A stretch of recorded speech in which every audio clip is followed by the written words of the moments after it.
Hello, my name is Brianna Davis and I live in Push the Lapel. mic. Speak on the mic. Hold it till it turns green. Okay. There you go. Okay. I'm gonna read from the paper so that way I don't use more time than needed. My name is Bree Davis and I'm here tonight to speak on behalf of myself, my children, and the residents of Lapel who continue to experience discolored concerning tap water. On October 2nd, the town released a statement claiming the discoloration was caused by iron and manganese.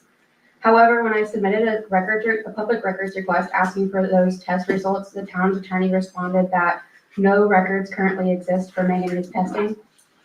So my question is, how can we publicly say manganese is the cause of if there are no tests that have confirmed it? That same response included monthly reports of operation, MROs, for January through August of 2025, but none for September.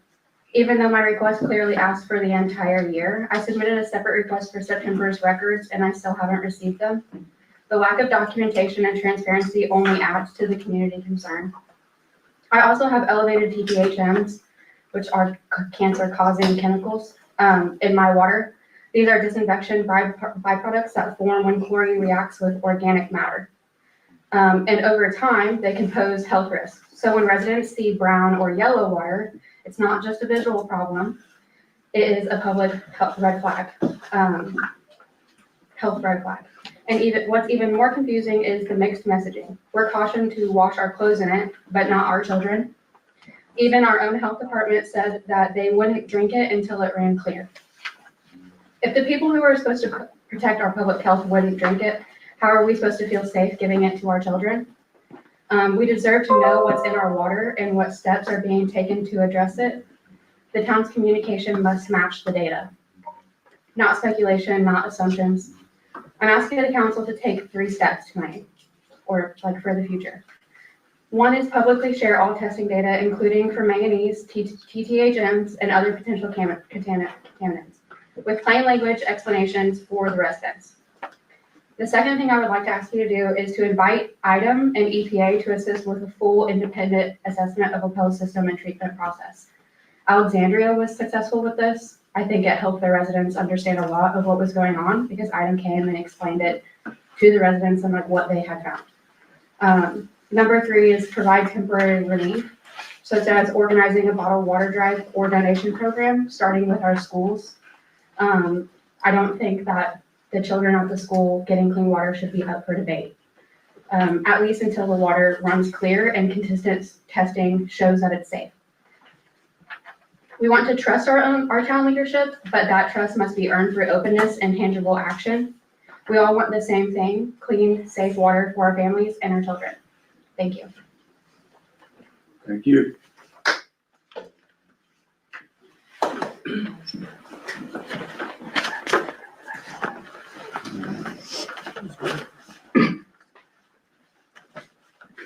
Dr. Catherine Callahan, Lapel.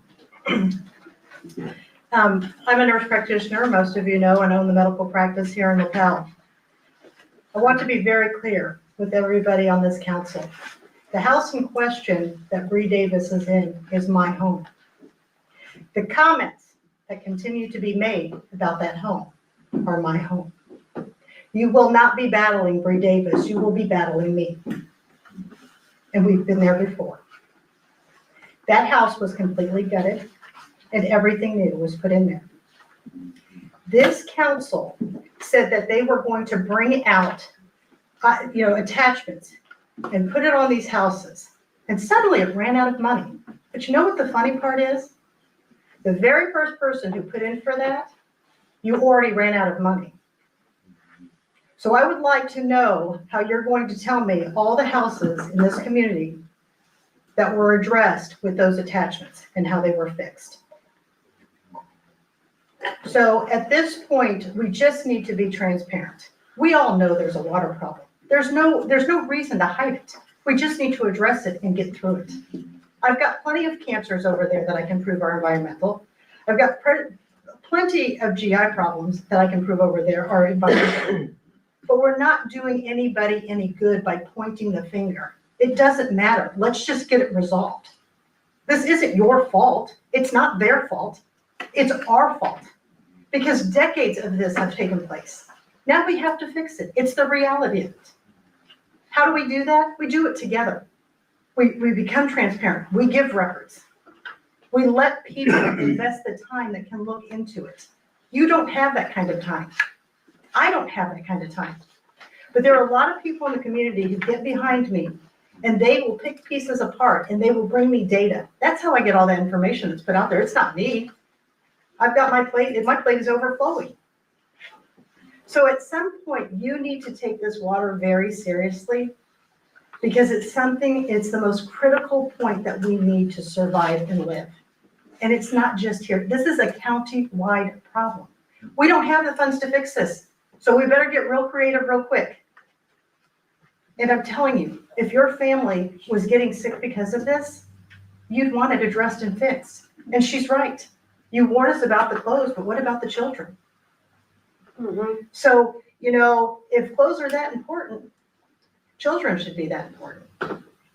This town no longer does a load of whites. It does a load of beige. That's a problem.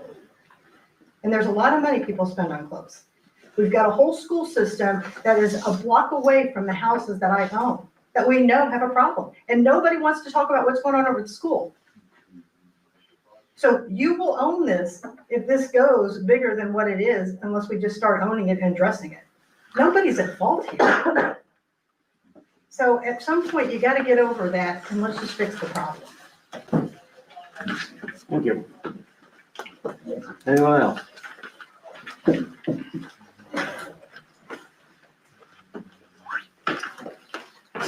Okay, we will move on. Well, I'm coming. Nope, all right.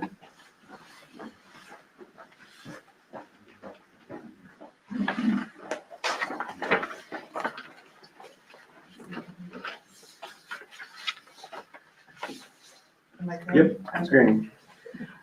First of all, I just want to thank you specifically for being attentive to our conversations and those of you that do look at us whenever we're speaking and not looking down at your paper or phone or whatever, but actually acknowledging our existence.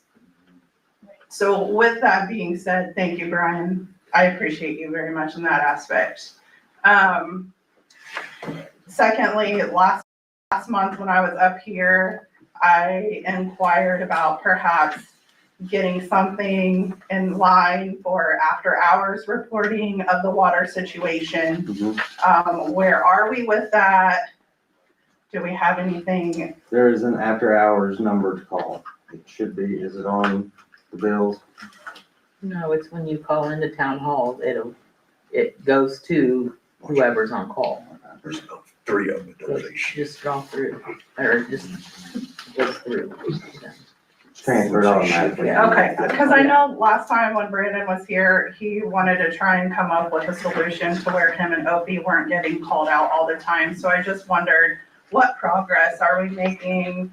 Is there something that we could perhaps alert the community to where they can call, they know steps to take? Because obviously this is an ongoing thing and we, like stated before, we need to take it serious, not that you're not, but we need to publicize the steps that we need to take. Do you have suggestions, solutions, like just starting there, where do we go? We're working on trying to get how to get in contact with the utility departments other than the emergency line. Okay, Are your guys' mics on? Is that better? Thank you. We're working on that. okay, Like everything, it's a work in progress. right, Nothing happens overnight. I understand that, But we are working on that. okay, I know I did look down a few times. I was making some notes. I know that, and I'm not directing that at you per se, there's just, a couple others that I know some people are taking notes, but it's been an ongoing issue. She was on that last month. And I just wanted to thank you guys for actually looking and paying attention, acknowledging, because that is an important part of communication. because there's so many people. I've tried and tried and tried to get the word out for these people to come and attend. And so whenever these people come in after their work is through, just like you guys do, you expect us to hold a quorum while we expect you to acknowledge and actually pay attention and hear us. You know, it's just a respect thing for me. Go ahead. If I may, so the change that has been made to the phone system, it used to go to an after-hours call center who then would dispatch it to the person on call. The person on call now has a single cell phone, so if it's Brandon's night or whoever's night it is, when you call in, if you say you have an after-hours emergency and hit the number on the menu, it transfers directly to that phone. So Okay. that is, we've taken out the middleman of the call center. I think your battery went dead, but we took out the middleman of the call center and made it where it goes directly to the person. Okay. So whoever's on call that night will at least get the call and be aware. So it's not just Brandon, it's not just Opie, it's whoever's on call, they'll at least be aware if there is a problem. Okay. So would it be okay if I took a piece of paper and wrote with a Sharpie and put it in the post office, after hour water problem, call this number? All they have to do is call the town hall number, Okay, and you will hit a button and it automatically transfers to whoever is on call. But how the town. but how are they gonna know? It's on the menu. When you, How are they gonna know to call the town hall if Or find a they're- menu. Where else are they gonna, I mean, I understand what you're Yes. saying, but okay, rather than posting on the ever-loving Facebook group, how are they going to know to call town hall? Because that is their go-to right now, and it's not getting you guys the information that you need. So how are they gonna know? How are we gonna get these residents to know, call town hall? Don't post on Facebook, call town hall. you could do that. You want to put that in the post office? I would gladly put that. That's your job. That's your job tomorrow. Put you to So work. in the last meeting, Brandon said that only he and Opie were qualified to take water Right. samples. That's why he didn't want to call them to town hall, because then he and Opie would have to run out every time there was a call. Has that been resolved? Have we now trained the rest of the staff? They are getting trained, yes. They're in the And process. they may have already been, Okay. I don't know, like latest update on that. But yeah, do that. Why not put it on the water bill? Yeah, could the town just send a letter out to residents? to send letters out to residents costs me almost $1,000 every time I do it. I'm more than welcome to do it, but I don't wanna offend anybody by spending that kind of I money. spend more than $1,000 in bottled water a month, so I think it would be worth it if people knew that that was where they need to go to call for their That they water. needed to call town hall. Can you put Yeah, it on some the- people don't. Put it on a utility bill. Okay, that would be the easiest way is to put it, but you have to Sure. read your utility. I just don't bill, feel and a like lot the of people residents don't, should is have the to be other doing thing. all this. I'm sorry, I don't, so We just have to do Put a something. sign up at town hall on the front door. I'll put it with the rest of them up there on the front door too. And if you want me to, I'll make up the signs and I'll put them all over town. I can put them at the gas station, or I'll make them up and you come pick them up. I can do that. Okay. Fair. I got you. The last hardest question is I've had about 5 residents reach out to me, it's fall, when is leaf pickup gonna start? I thought it- I have not heard from the utilities on that. I haven't either. I know they It is posted on the very front door of town hall. I would have to go back and look, or, I'll look tomorrow Maybe if- when I get the signs. yeah, it's posted on the door, it's posted on the drive-through, and we bought things to post them so they're not on the bulletin board where you can't go in at any time. They are directly on the very front door, so all you gotta do is walk up there whether we're open or not, and it's posted. I wanna say it's the 3rd Monday of this. It seems like if they're gonna try to do it a week before Halloween, or the week of Halloween, or the Monday after Halloween. So don't quote me on which day it is. Okay, That's something we can get put on the website, correct? thank you.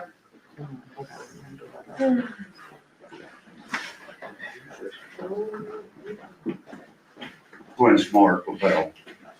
First off, I watched the fellow down here, the second one in, and your man fall asleep on that young lady last week. Very disrespectful. Somebody be getting a butt chewing. Now, the water issue. When are we gonna call it what it is? Or how long are you gonna let this go on until you start furnishing people some clean water? Bottled water, whatever. I call it a crisis, wouldn't you? I mean, I'm not the only one, and there's 60–70% of this town writing about it. I'd call it a crisis. And We are working on it, Glenn. I know you are, but I've heard that for 10 years, man, you know. I haven't been on the council. for I know 10 you years. haven't, but we got a lot of longtime members here. I wouldn't be very proud of my record. But I think sooner or later, we'd have to put out some bottled water. Because people are afraid to drink it. You can't blame them. They're paranoid, they don't know what they're getting. I'm gonna address some of that when Dan does his presentation. Some of this will be addressed and what is going on and what is being done. Appreciate it. Thank you. Anyone else?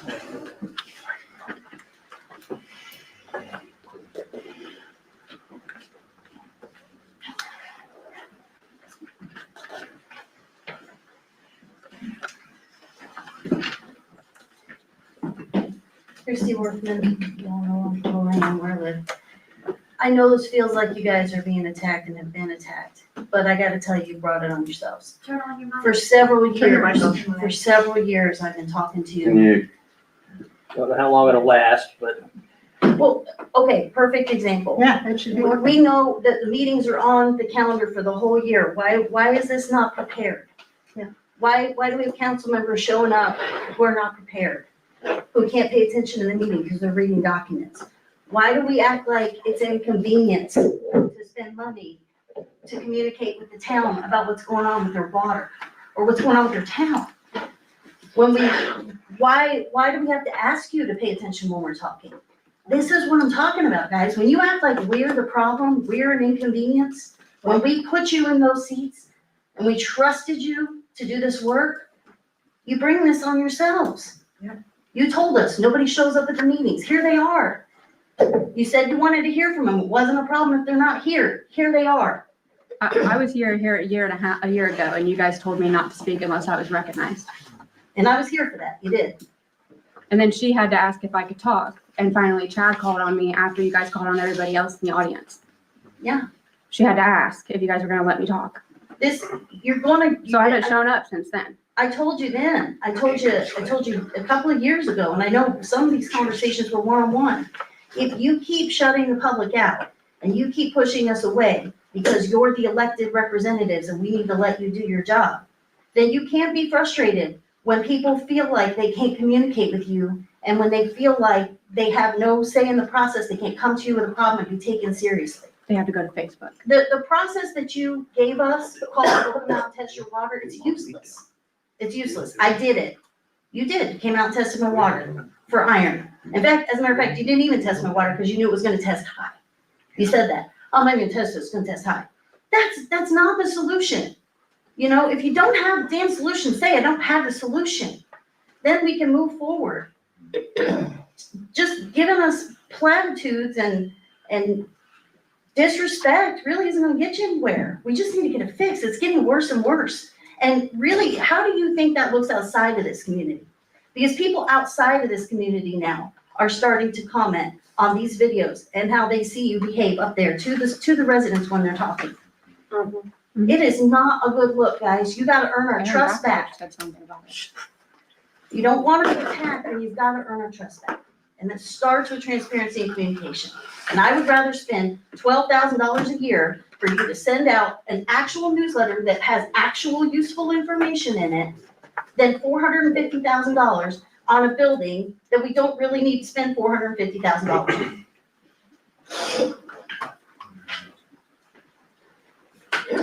thank you. Anyone else? I can't really get out, I can't stand Okay, very good, go ahead. but I have a question. On the water thing, everybody's talking about bottled water, and I think that's a good idea. Why can't you guys go to like Coke over in Anderson and tell them the problem you have, and see if they'll give you a discounted rate, or even donate it to the community? Or maybe Pepsi, or one of those companies like that.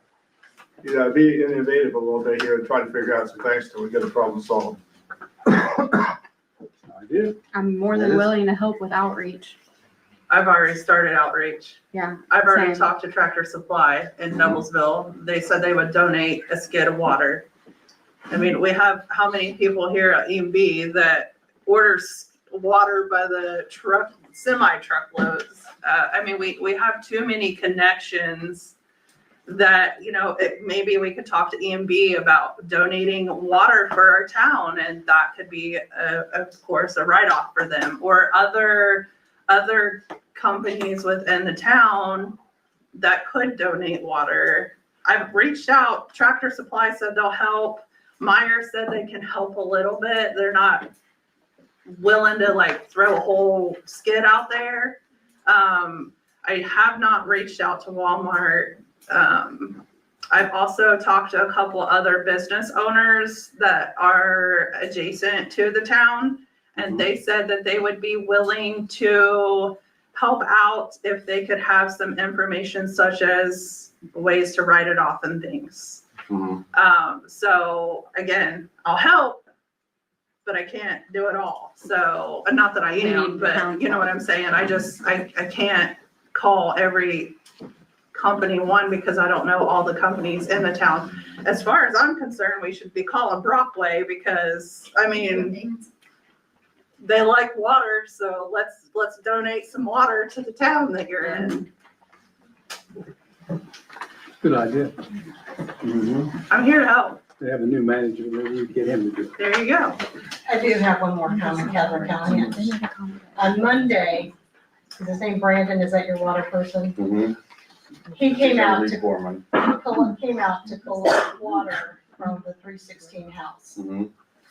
And I just want to let everybody know, when he collected that water, he did not clean the spigot when he collected it.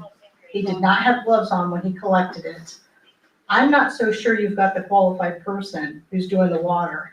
And I know for a fact that will be a big battle in the end on whether or not those tests are valid because he did not take those proper steps. And I know that because, as most of everybody in this room knows, how involved I am in the county and up north in Alexandria of all these procedures for the water. This is a problem, and we will share those pictures tonight on social media of your person that you employ, who, from my understanding of what I've been watching, has not been able to pass his exam, which is fine. But at some point, you guys have got to make a rule that says if you don't pass after so many times, we got to put somebody else in that position. It's the same thing with nursing. If you're in nursing, you get like 3 chances to take those boards, and you got to go to remediation, and you got to sit out for 90 days. It's just the reality of it. Everybody has a tough time because there's nothing wrong with that. I'm just saying, no gloves, didn't wipe it off. How valid are these tests going to be? I apologize, guys, I'm sorry. Anyone else? I do. I'm kind of wondering if there was like a. Please, Yeah, please come up. that way we get it recorded. Thank you. I'm kind of wondering, you guys, if there's a well issue. Is the 4th Street well going dry? Or like typically when you have brown water, you're getting sediment. Like if you shut your water off at your house and you turn it back on, you're gonna get brown water until it gets flushed out. It's flushing out lines, kind of makes sense. But at the same time, Glenn. I'll see you later on. I know it's gonna happen. Slept pretty good.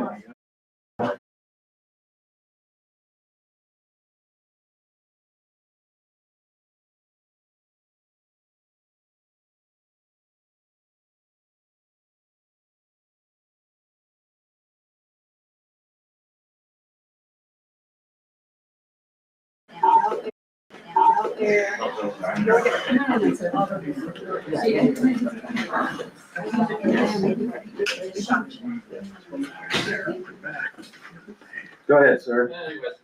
So are we pulling from two wellheads, one off Fourth Street, the one way off 13th?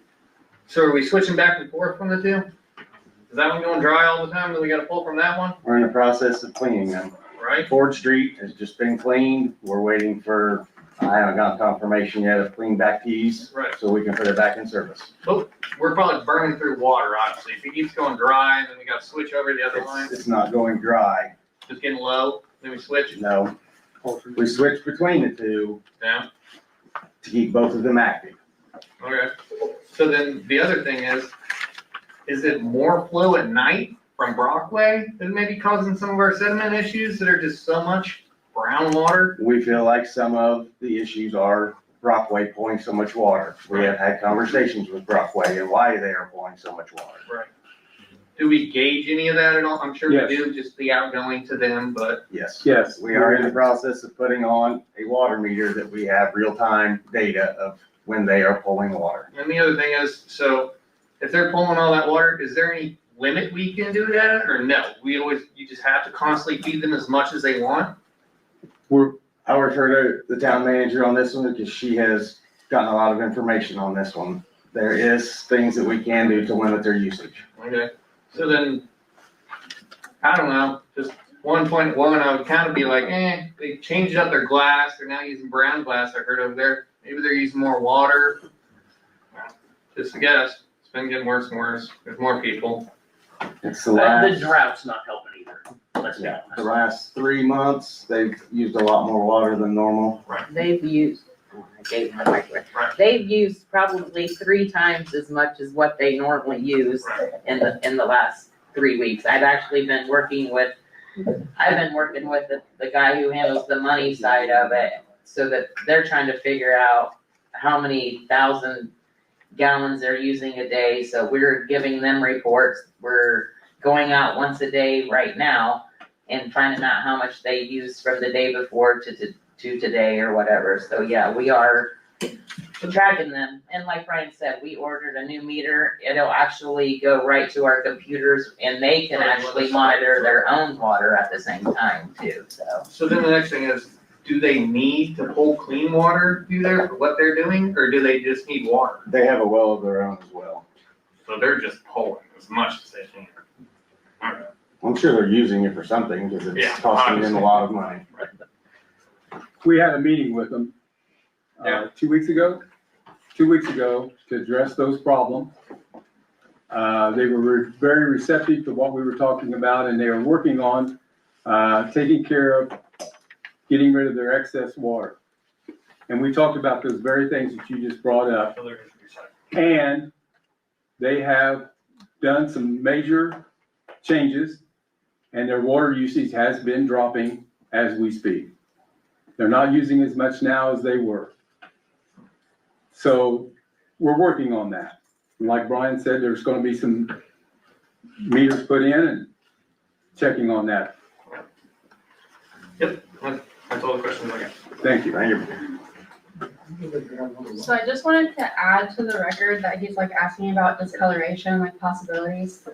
Is I like told this to Brandon when he was out at my house the other day, and I also wanted to bring this up, was on the 13th, my water was discolored, and when I called town hall, they told me it was because they were working on the water tower. But you guys didn't put a public notice out until the 14th. So like then again, there's like another gap in communication from you guys. I just really think that like you guys could work on that some, and then that way we would be aware, and that way you guys aren't overwhelmed with calls when there is work going on, so like we know that's why. My water is yellow almost 24/7. I have to keep a clear glass next to my faucet to compare it. Item has finally agreed to come back out to my house on sometime this week to do a follow-up. I wanted to mention that when I spoke with Erin Brockovich, she was really concerned with the amount of discoloration all across Madison County. In Hardscrabble, which is off of 13, which is where one of our wells sit, they have hexavalent chromium present in their drinking water. They are a different drinking water system than us, that's South Madison Utilities. Anderson also has hexavalent chromium in their water. This is not something that has an enforceable limit. So if it was in our water, you guys aren't legally bound to do anything unless it's like so high. But Brockway was put on as a Superfund site because they contaminated the groundwater with chromium, arsenic, and lead. They're no longer an active Superfund site, but they're overseen by the state. They have employees on Facebook that talk about they believe that they're grandfathered into pollution, and now that they are doing upgrades, that is no longer true. I have taken a look at like how much they discharge and their organic matter that is being discharged. I was told by item that it does not go back to our water system, but if there was an infiltration of some sort, that organic matter would make sense as to why I have high byproducts from the chlorine, because it's a byproduct of organic matter coming into contact with the chlorine when you guys are treating it. I don't know if that's the reason.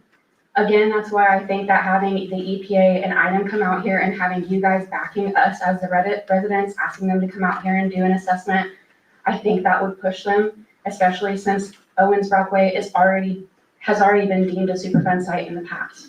I think that we wouldn't have much pushback from the EPA. I've already worked with them successfully in Anderson and gotten them to come to Anderson for their active Superfund site. It's not to put anyone out of business, and not like I don't have anything against Brockway. I moved here a year and a half ago. I don't know anything about it. They can keep their employees safe while we are like protecting our resources as well. Like we don't get more of our water. We don't get a new aquifer when ours is contaminated. There are things that we can do to like preserve our resources and take action now, like, and just so we are also aware as a community as like what's in our water. So the TTHMs is what's causing mine to be discolored. It says that. I have a chemical that causes it to be fluorescent yellow. It is high, but it is still within legal limits. Item says it shouldn't be discolored all the time. I'm asking what I should do because my water is legal, but it's discolored every day. And I'm told that I can drink it. I can bathe my kids in it. I don't need to boil it. You know what I mean? Like some of these contaminants they are more concentrated once you boil your water. So I don't even have that option. I have to buy bottled water. I have to get a filter for my bath for my kids. Like I rent. So like I have to have find options for what kind of system I could put in my house for the filtration. It's just like so much that we are left to do on our own if you guys aren't here to help us. And I think that there's been enough coverage now for you guys to work alongside us with. I've done a lot of research. So TTHMs, hexavalent chromium, again, you guys aren't required to test for that, but that would be somewhere I would start. Aaron Brockovich said that could be, if it's super high and presently here, it can cause a yellow discoloration. I don't.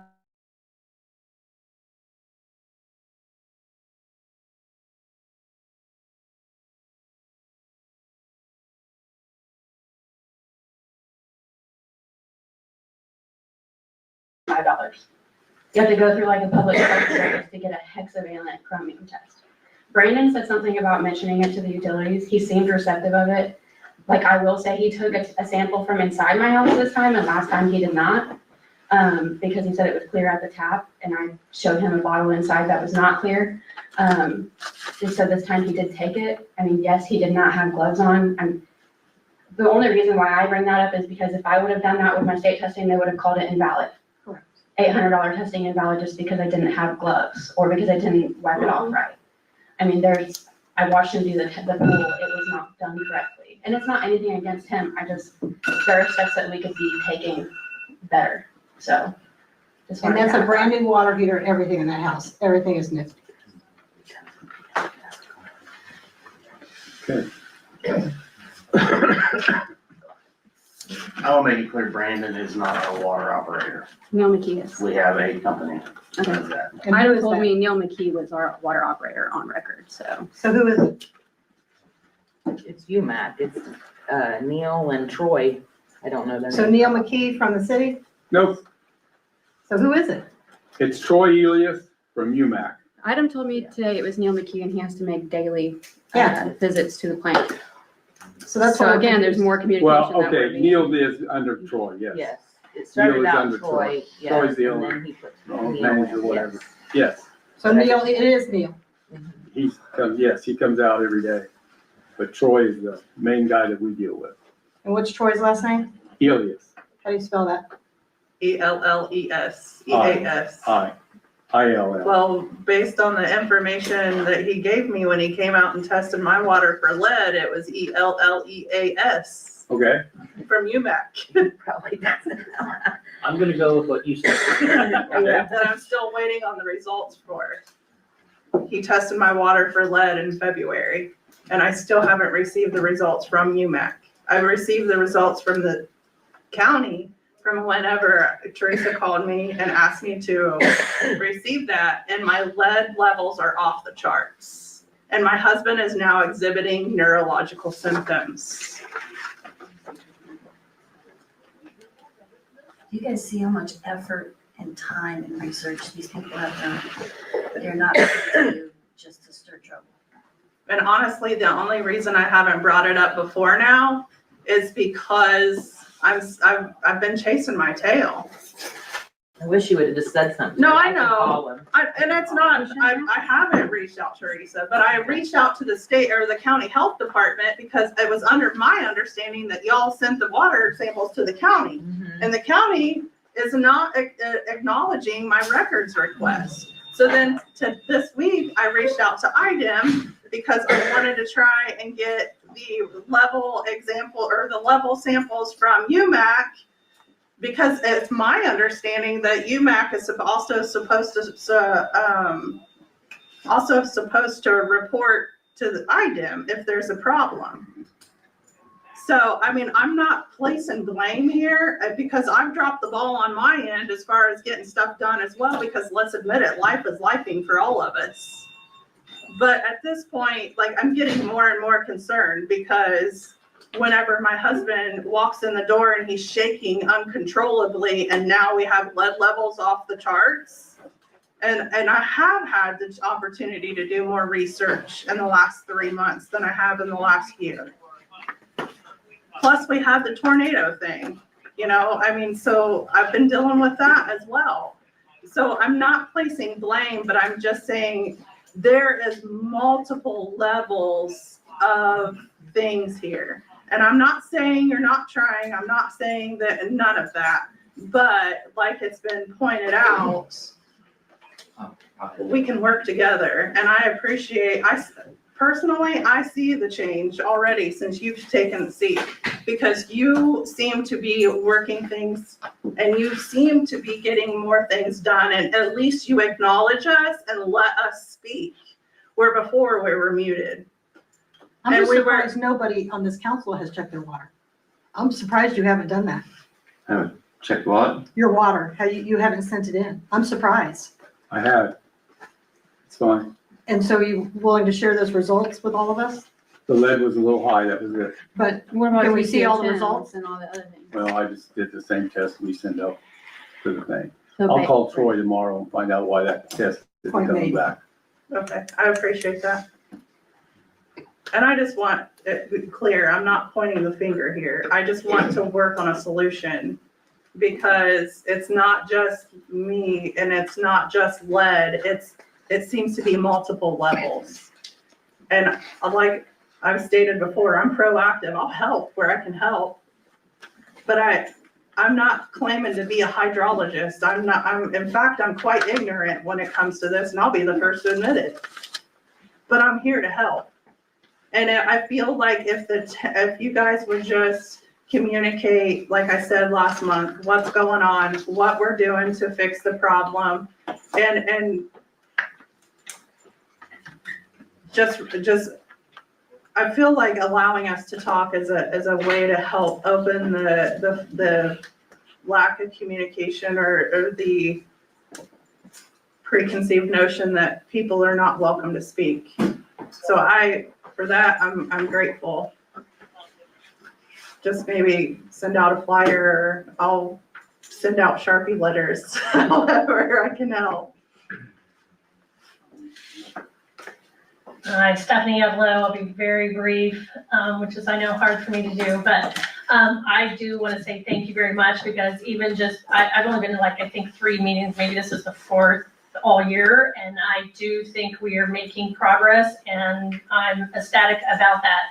Obviously, you all live here and deal with all of what everybody here is dealing with in different fashions and different ways. So I'm just excited to see that. I feel like we're starting to bridge or come together or try to come together because we're all seeking the solution, right? We're all seeking what is the cause and what is the effect. I'm still trying to figure out though, because it doesn't happen every single day. It's not always yellow. It's not always brown. I'm still trying to figure out what is the cause and then the effect, right? And so I feel like we are a very smart group here. I mean, you hear and see there's a lot of intelligence right here in this room. And yet I feel like it is still beyond our capabilities, right? It's beyond our scope, our skill, our knowledge, our set of understanding. So I want to really powerfully request that we find someone outside of here and here, There's our engineer. whoever it is. Well, I mean, but an engineer, I'm talking a water hydrologist, like, there's gotta be something because it's such a bigger thing that's going on here. So the pipes are still a concern. Obviously, we had the whatever the funds that ran out, and so we still have like 1/3 that's fixed, but 2/3 are not. So even if we have clean water and we get the tower cleaned, that clean water then might come down, and then it's still going through dirty pipes. So piping is still an issue. I'm concerned about cause and effect. So the other question is, how are we determining what is happening as far as a trend? Because there's got to be a trend. Is it, I believe, I don't even know who works at Brockway or doesn't, but there's got to be some type of cause and effect, because it seems like when Brockway is using a lot of water, then there seems to be maybe some other problems. So more in general. We're gonna talk about that during Dan's presentation. Okay, well, so then the question is, all that water is going somewhere, where is it coming back to, or where is it dumping to, or is there a possibility of it coming back? Somebody talked about a backflow. I don't even know. They were like, well, surely they checked that. And I was like, I don't even know what you're talking about. So that's what I'm saying. Like, there's things that lots of people are questioning and trying to understand. And I think we just need to go outside of ourselves and find some specialists that really can look into the root of what's the cause. Because if lots of water is going that way, but some is coming back this way and getting into our system in some way, shape, or form. And I know that many people here have tested. I've not tested my water, but again, I have 3 different things that are we have a water softener. 5 years ago, we put the water softener in, and they reverse osmosis. That was 5 years ago. And then in the last 60 days, we put a whole house. So we have 3 different lines of defense. So my water doesn't usually look any different, but I don't know. I've not tested it, so I don't know what I can't see what might be a contaminant or a concern. Just because water is clear and horrible. Right, that's what I'm saying. And someone came and found me on the street about 2 months ago and told me that he had checked, and he gave me 4 things, and I didn't even know what the names of them were. I literally put those 4 things into ChatGPT, and I said, can you tell me what these have in common, or what would cause these, or what would be? And one of the 4 different things from ChatGPT was industrial contamination. And so I'm just putting that on record, because I do believe we need to really look at what is happening over there and what cause might be having an effect on this entire community. So that's it. Thank you. Thank you.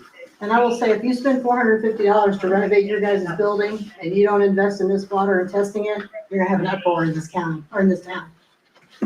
Since Dan's here, can I ask a sort of layman technical Can question? we wait till he gives his presentation? Oh, yeah, are we gonna get to asking questions?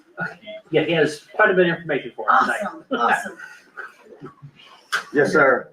Well, if it is Brockway, and we know they're using more water, pardon me. The only thing we know is Brockway is using more water. Okay. I'm not gonna get into the blaming a Okay. company that we have no But here's proof that they're doing something. Here's an idea. I'm not trying to say they are, but one thing, when you said they're trying to work with us and stuff, and they're using a large volume of water, can they build like another well? They have their own well. I know, but can they build a second well though, to where maybe it's deeper, where they do use well water, maybe for what they're using, rather than city clean water? And that may eliminate some of the problem here. We'll have to go through the county in order to drill a well. Okay. That's correct, but all options are on the table. Let's just put it that way. When we talk to them, everything's on the table. Brockway doesn't like their big water bill as much as we don't like them using all the water, Right. so. Yes.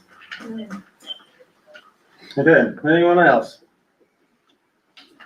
I just have one thing to say, Okay. and I'll be quick.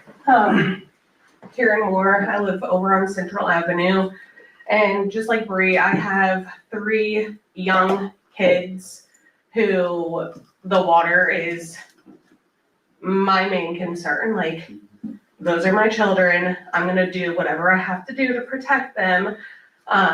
They have come home from the school talking about how the water is yellow over there, how their teachers have told them not to drink the water from the water fountain. And it's very concerning when their own teachers are telling them not to drink from there. I have to, just like Bree, go out and buy 24 packs of bottled water because I'm not drinking that water, or having my children drink it. I don't know if there's some assistance that we can give to the school, if we can donate bottled waters. I mean, I The guess. school hasn't acknowledged it. They're unwilling to acknowledge it, so we've got a Well, problem there. When they were reached out to, they said that the parents would have to go to the school board because it's Yeah. out of their scope Yeah, and that's where you have to go to now. turn the water fountains off so the kids Yeah. can't access them. And that was after the town of Lapel failed their It would sanitation. help if the council helped you address the school board. What are they cooking with? Yeah, The water. that's all. Okay, thank you. Thank you. Anyone else? I just would like to add that item, and I know the town has sometimes said stuff about it may be my pipes, and Catherine clarified that my pipes at my house are new. I don't know if you remember that I had emailed you about the Commonwealth project that we had, and I was out here at all the meetings where they said that they were gonna replace both sides. And then their engineers told me that neither side was galvanized, and it ended up being the town side is galvanized. So if there is issues at my house and it is because of the pipes, maybe it's because I still have galv lines. Part of Dan's presentation is getting rid of anything that is not plastic in town on the water mains. Okay, so how will we ensure that we don't run out of money again? Because I was one of the first people on that list. Right, we did. Well, Brandon Hutchinson told me on my Just what you porch told us. differently, so. I didn't tell you you ran out of money. The So you're state, gonna tell Dr. Ryan actually, Flyer. would you like to speak on that, please? Thank you, Riley. That's exactly what you said in the office. Brandon said it, I didn't and say then it. you had told me it was still acceptable per state, so you weren't gonna put me on the list. Yeah. So, That I told you I was not going to put you on the list. yeah, you said that I won't be put on, I said, so I won't be put on the list, and you said no. And we Because were it's told still you ran out of acceptable money. per state. I have I could forward it to you again if you would like, so you can Sure. review it. Please. I'm Riley Duffy, I'm with Commonwealth Engineers. So the lead service line project that came through the town of Lapel, it was performed based on available grant money. So the money was used to both verify and replace lines based on inspections that were performed in town, as well as verified, as you probably saw Atlas out here, potholing specific areas. And how many lines did that include? Total? Yeah. Approximately 145. Okay, so where can we request the information of all those homes that it did? That you addressed? So So technically you did run out of money, correct? it was based on available grant money and. Yeah. we So did you not- ran out of money. Yes. Okay, let's just make sure we're clear on how we're answering this. There was only a certain amount of money to start with. Yes. Okay, but you Okay. ran out of money. What about your engineer sending me an email and saying that neither side is galvanized when the picture was clearly labeled that the town side was galvanized? So in your case, so the photo that was provided, Mhm. where was that photo taken in your case, showing that it was galvanized? In the main, I'm assuming it came from you guys, so, At the main? yeah, and in the hole at the main, it showed the pipes out there. You Part guys that's took in your it, yard, yeah, that's the water meter. Water meter? If it's in your yard, the little, about this big around in your yard, Is I it don't- down in the hole or It's- is it the cover? It's down in the hole. You guys took a picture of it. There, it says that there's an abandoned galvanized line, a galv line on the town side that provides water to me, and then my plastic lines on my side. And you guys said that neither side of my service lines were galvanized, but the picture labeled the town side galvanized. So I followed up with the town and they told me that I'm not being put on the list. Okay. So I don't know. I don't think, should I have been put on the list because my lines were galv or no? So there's, unfortunately, with a lot of these lead service line replacement programs, there's a lot of caveats about what qualifies.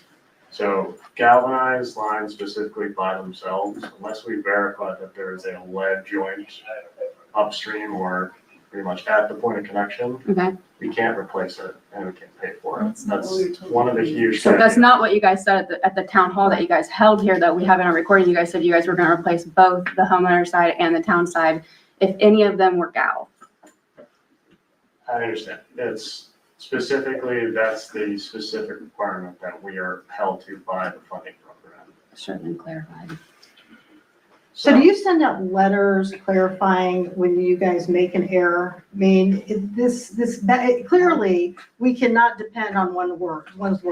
I think we've all come to that conclusion tonight. And the worst thing is, because you guys stated that, you're making our town Right. officials look very incompetent. Exactly. And it's not falling on them.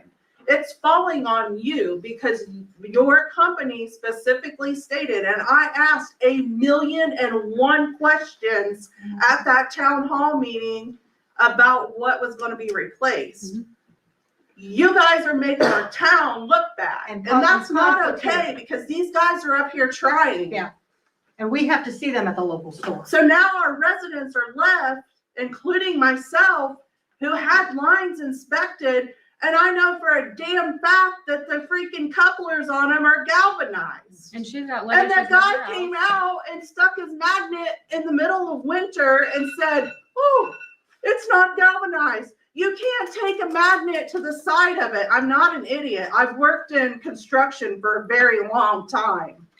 She also has lead issues and she's 10 houses down from me. The, So the thing that makes me the worst angry thing out of all of this is you're making these guys look like they don't know what they're talking about. So on your behalf of your company, issue a statement saying we messed up. It's not the town's fault.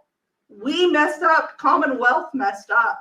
But the council needs to fire You're- the firm you're too. right. So they are responsible. How about this? You know, since you guys said one thing, then you couldn't follow through because of the grant, and you guys said you could, that your company has like an insurance or something where they pay you for the mistake you guys made by giving this information. Gotta be accountability. There's gotta be some somewhere. Wasn't there 79 grand left in that project when you buttoned it up that you said you were gonna use for well maintenance? Can you not go back and use that to replace service lines? I think I do not recall that. I don't remember. any. Oh, I get so tired of the two different. Oh, funds, the right? fun thing is annoying. Same project, two different funds, okay. That's what I mean. You're never gonna be able to justify renovating that building. I'm telling you guys, you renovate that building for $500,000, this town is gonna be in an uproar. that sits over a plume, by the way, which is like looking out for the health of the community. I don't understand why we would want to move our town hall there. Precautions in place or not. The benzene plume that sits there and they don't know, like, I mean, it's.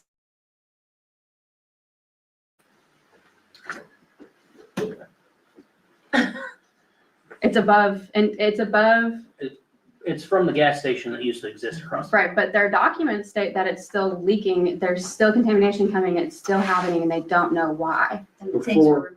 But the tanks were removed, but the contamination is still there, not getting better.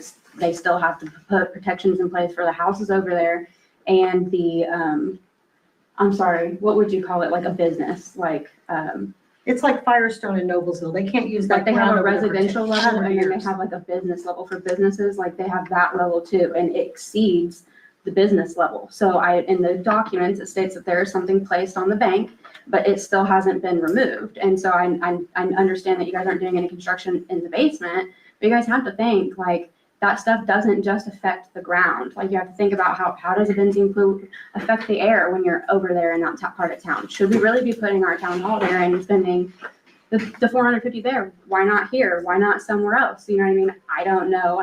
I'm like, again, I haven't been to the meetings in a year because I was told not to talk. So I don't really know what's going on, but there's other things that we could do. And I just don't think we should be aware of that. Like it's not just Brockway. There's other USTs in town. There's other spills. The dump was a super fun site. If it wasn't capped off properly and the EPA just checked off their boxes, there could be still something over there leaching into our water source somehow. Again, the EPA and IDEM coming out working with us, maybe a hydrologist working with them can pinpoint the issue. There's so many things. It's not just Brockway. It's not just old pipes. It's not just miscommunication, but all of that plays a part. And there are things in Dan's presentation, when we get to that will address several parts of that. Right, Brian? And before we took possession of the building, that was a concern. And there was, 2 weeks of testing done, sometimes 3.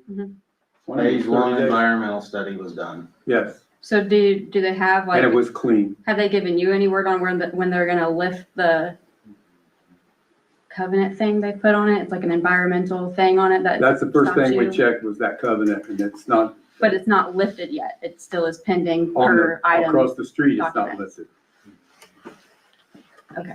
Aren't we, At the bank, it's not lifted, is what it says. aren't we on a deadline to replace these galvanized lines? Don't we have, isn't there a deadline for that? So 2027, they're not accessible in 2027. So why would we be looking for the monies on how to replace them, whether there's money left in that project or not? Because we're gonna remodel the building. That's what this is. I have another question real quick. Go ahead though. This is gonna be, we've got to move on with the meeting. Can we have another meeting about the water, a special meeting? I mean, we've asked for a bunch. I know that they have, so could we we'll schedule look into another it. one? We'll see what we can do. Okay. Go ahead. Let Riley finish.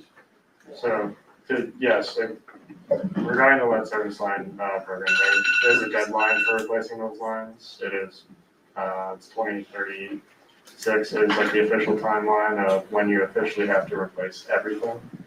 So the next 2 years are confirmation and identification. So those who have received letters, it's an initial inspection pretty much based on either observations from the utility or observations based on home age.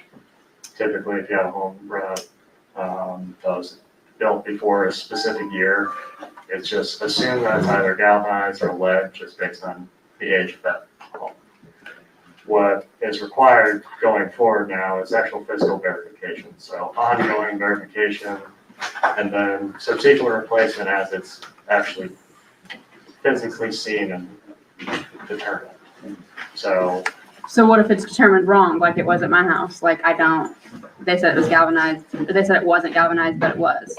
So, And then like you said, I understand that it may need to be near like a lead connection and like she has, so how, could you guys come back out and verify that it's not attached to anything? Because I mean, if she's having lead issues, I don't understand how that, and you guys replaced, I think they had a map up there that said they replaced a main on John Street somewhere.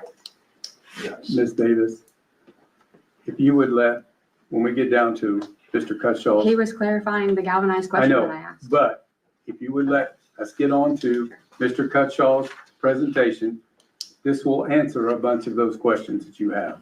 Okay. Thank you. if you would like, I will stay after. We can talk directly. Is that okay? Thank you, everybody. Not to cut you off, but his presentation will clarify a lot of what we're talking about. One question. As far as the replacement that Atlas does with the pipes, is that Commonwealth? Yes, that was through Commonwealth. Okay.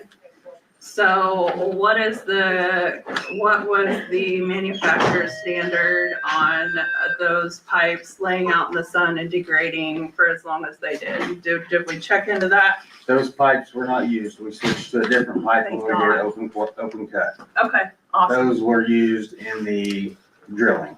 When they were boring the lines in, that's the pipe that they used. Okay, We had so much problems with that, right. that we had to go to an open cut and we used different pipe. And Okay, some of that was because the pipe had laid out in the sun. awesome. So did we just, is there any sort of a warranty or manufacturer warranty as far as covering the degraded that was used or possible degraded that was Yes. And used? part of the updated agreement with Atlas, we have extended warranty on everything That's that why was you did bored in. that? And Awesome. it wasn't because it was laying in the sun, it was No, just because we had some issues with some breaks where they were joined together. okay, So we asked for more, extra coverage. yes, extra coverage, more Wonderful. warranty. Thank you, sir. Okay, presentations. Event permit, Christmas in Lapel. Is anyone here for the Christmas in Lapel? There's no one here for the Christmas in Lapel. They contacted Kelly and the fire department. They, neither one had any problem with it. They said that everything in this permit was the same as the one you guys passed last year.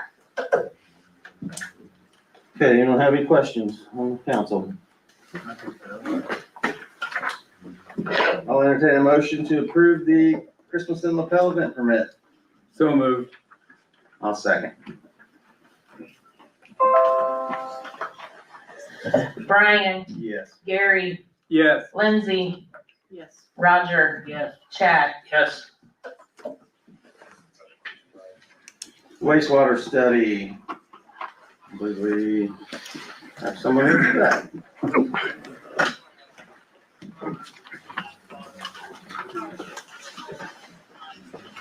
Good evening, for the record, Buzz Crone with OW Crone and Associates, Municipal Advisors, and we've presented a rate study, I think, back in July, and council's been wrestling with this for the wastewater utility. You do have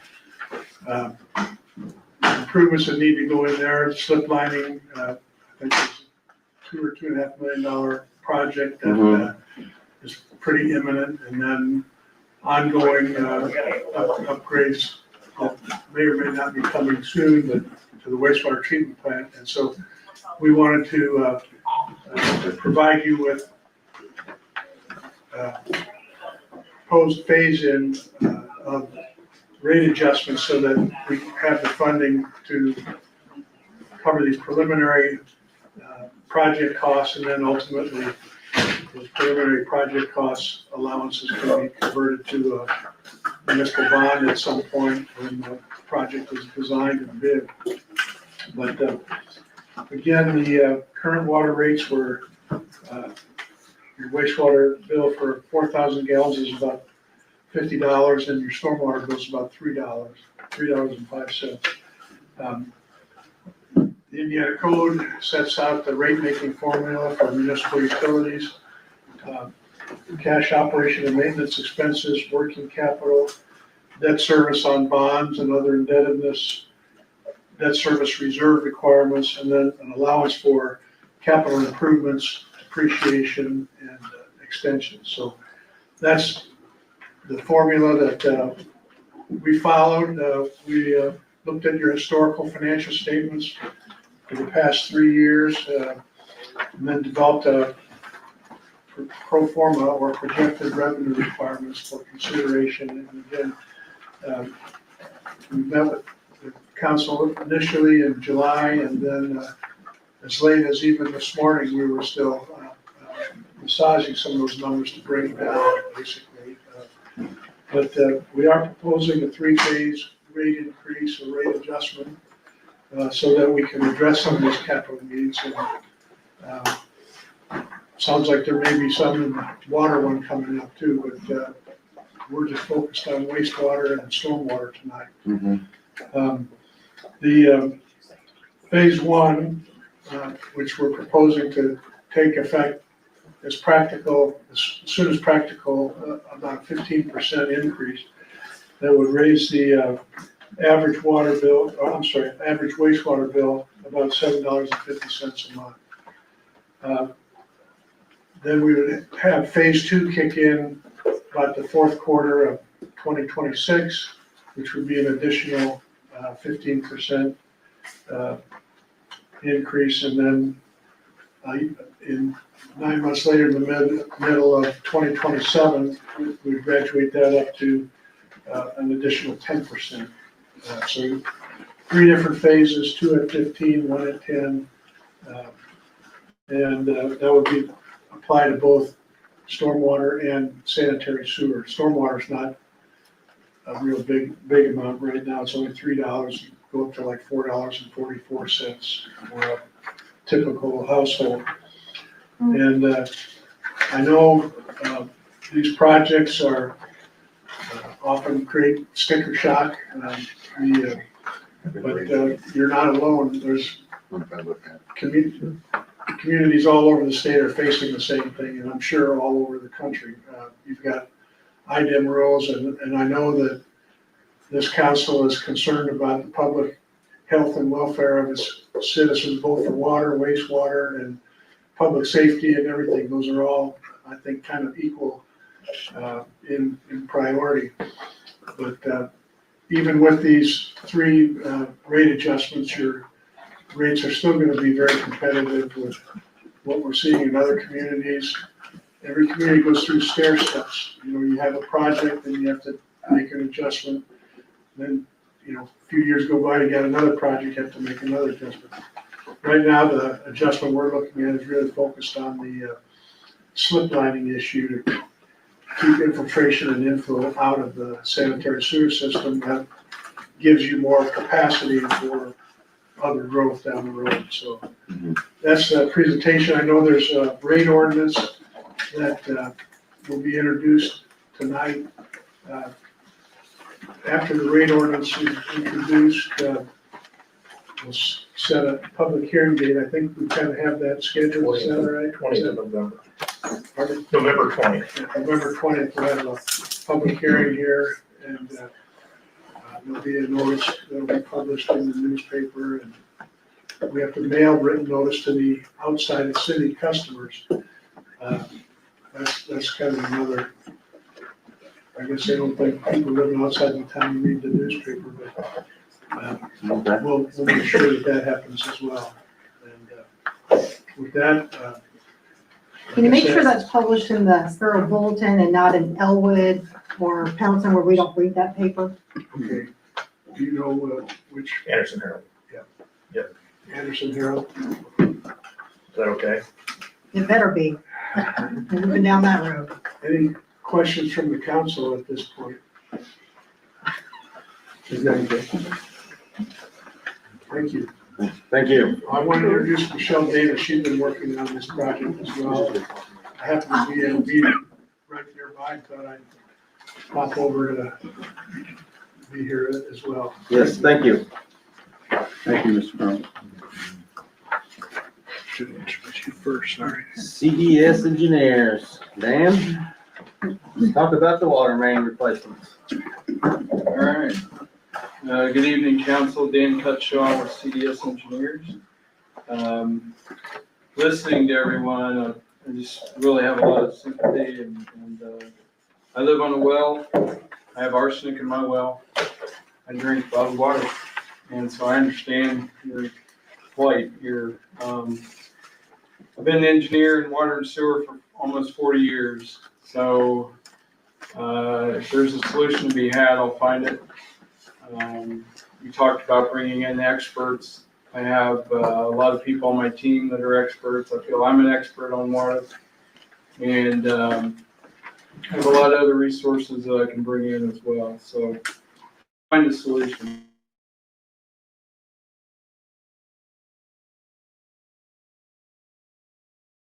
And one other thing I'll say is I'm very impressed by the, is it Ms. Davis?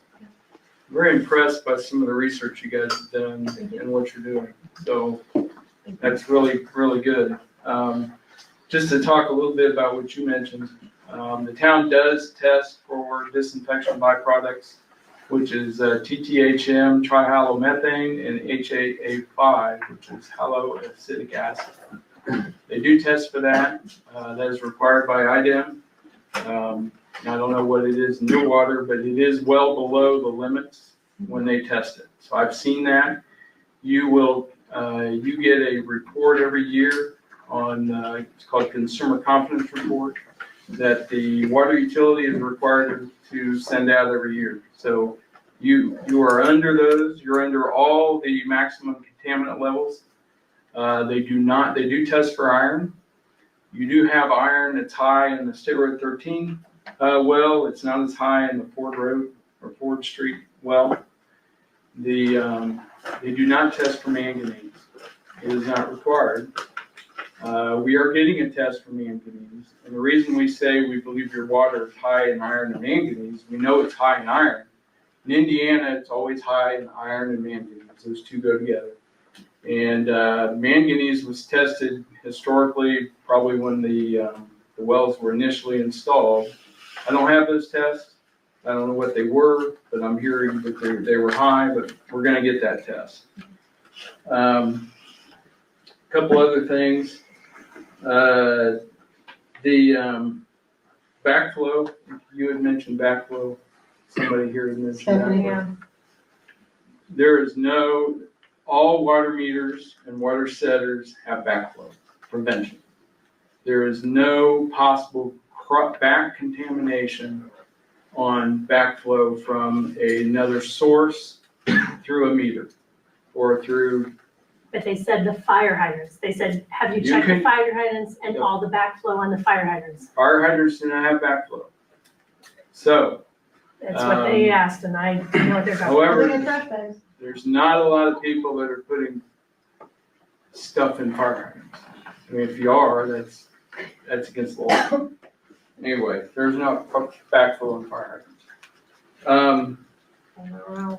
So one of the things that we did, Brian asked, and just also to preface this, the town council has asked me to look at this, and we've been working together on sewer issue for probably 2 years, on the water issue about 3 months. So we're getting into this, okay? Brian asked me to look at the water main, what it would take to replace all the water main in town that has not been replaced or that is fairly new. So just to give you some numbers, there's about 73,000 lineal feet of water main in Lapel. About 10,000 is relatively new, 10,000 feet. About 9,000 feet was replaced a couple years ago in Commonwealth's project. And so that leaves about 54,000 feet that need to be replaced. Now you have a lot of 4 and 2 inch water main. That is not very conducive to fire flow. So what we're recommending is that you do an 8-inch loop in Lapel, 2 8-inch ladder rungs through the middle of Lapel, the rest of it 6-inch. I generally would recommend you do all 8-inch, but the magnitude of this project, I would not. So to replace all that, 54,000 feet, it's $30.3 million. So that's a big number. And your rates, we've not done a rate study, Crone hasn't looked at this, but I would guess that it's gonna quadruple or triple your rates. So that's the big thing. Somebody had asked about the cause, why are we getting brown water, what's the issue? So there's many factors. A lot of this pipe is old cast iron pipe. It's 60 to 80 years old. In cast iron pipe, you get scale. If you've ever seen an old cast iron pipe in your house, and I remember replacing a bunch of it in my house, cast iron pipes like this, but with all the scale, it ends up being like this. So not only do you have flow and pressure issues, now you've got scale, and when the water moves, and I don't want to blame Brockway either, but they were using an awful lot of water. When that moves faster than normal, you're going to break that scale off in the inside of that pipe, and you're going to stir all that water all up. And that's what's causing the brown, more than likely causing the brown water. The other thing that's probably causing the brown water is the tank. We are in the process of cleaning the tank. I don't think it's been cleaned in a while. It's very common in communities that have high iron and manganese to have a film or a sludge layer at the bottom of the tank. So all that's gonna get cleaned out, and that's in the process right now. I will say something about the wells. I think somebody asked about the wells, and Brian was correct. You have 2 wells. The 4th Street well was just recently cleaned. It was getting, the capacity of that well is 250 gallons a minute. After we cleaned it, we got a little more than that, which is good. So the well is clean. The wells are not your source of brown water. I'll tell you that right now. Why we did this was the capacity. The 4th Street well was down to about 160 gallons a minute. It needs to be up to about 250 to 300. The Steroid 13 well, which is high in iron, is down to about 400. It's rated at 500. So that one's going to get cleaned more than likely in November. So that was all the issues. How much does that cost? Cleaning the well? Mhm. That was in last month's agenda, and I think the 4th Street, I think they're both about Yeah, I 30,000, was thinking around 30,000. somewhere in that each. And you said a tank, so you're talking the water tower? Water tower. Mhm. Those wells ought to be cleaned about, depending on the capacity and how far they go down, generally about once a year, once every other year. In the tank, I talked with Jenny about this today, actually. We're gonna clean that tank, and then a year from now, we're gonna inspect it again to see if it needs cleaned again. Generally, tanks don't get cleaned more than 3 to 5 years. But given the situation here, I thought it was prudent to go ahead and inspect it after a year and let's look at it and make a determination of how we go from there. How many times have we cleaned the tank so far in the last I can't answer that. I don't. 5 to 10 years? I don't think it's been cleaned since I've been on the council. It hasn't since I started either. And how long have you been on? It was, last time it was cleaned was 2002. Oh, I can tell you, like, I lived Almost 6 years old. there. Raised that question, like, Jesus Christ. So yeah, tank needs cleaned. so is this the part where I can ask a question? Sure. So, and I'm not a chemist, I'm not pretending to be, I'm not a hydrologist, I have slept in a Holiday Inn recently, but I've noticed that our water coming out of the spigot is, nothing. At your house? I have a bypass on my water softener, so I'm talking about what's coming out of my spigot outside now, so it's just what's coming supposedly from the meter. Is really, really high pH.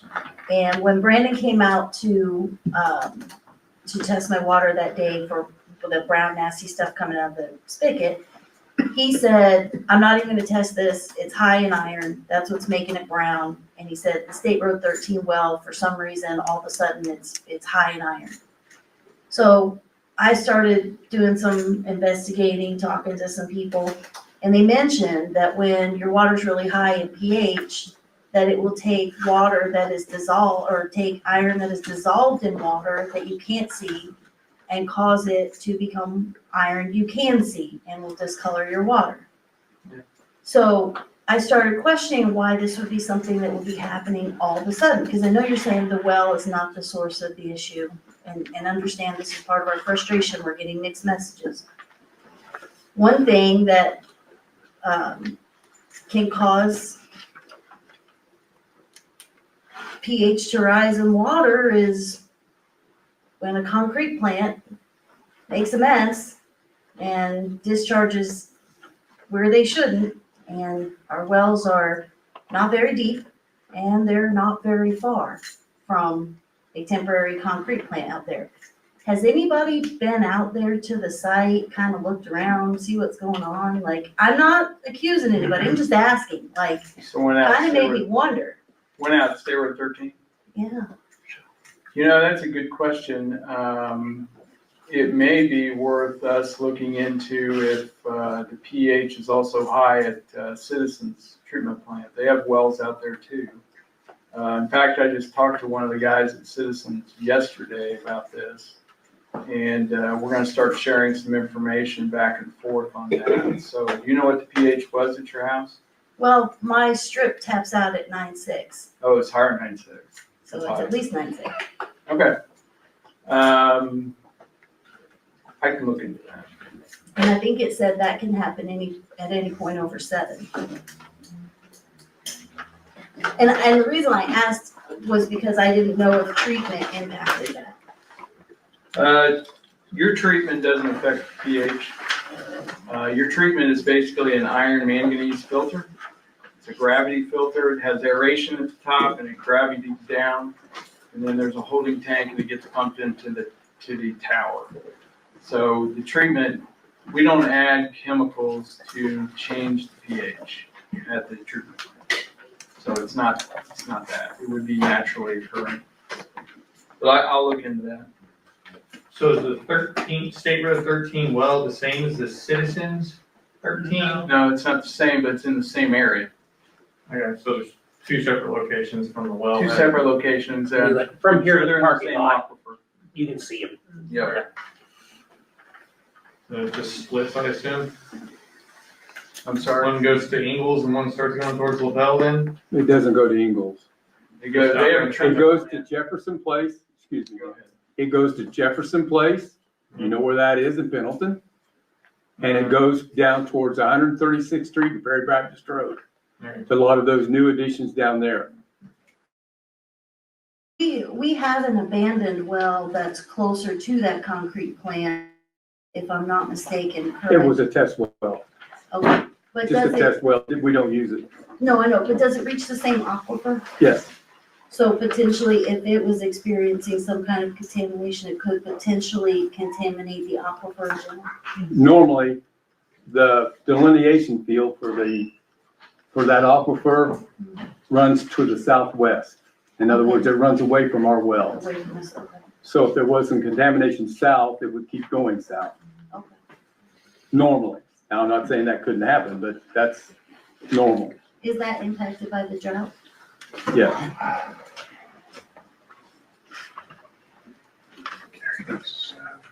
Dan's got his thinking hat on over there. No, it's good information and questions. That's a good question.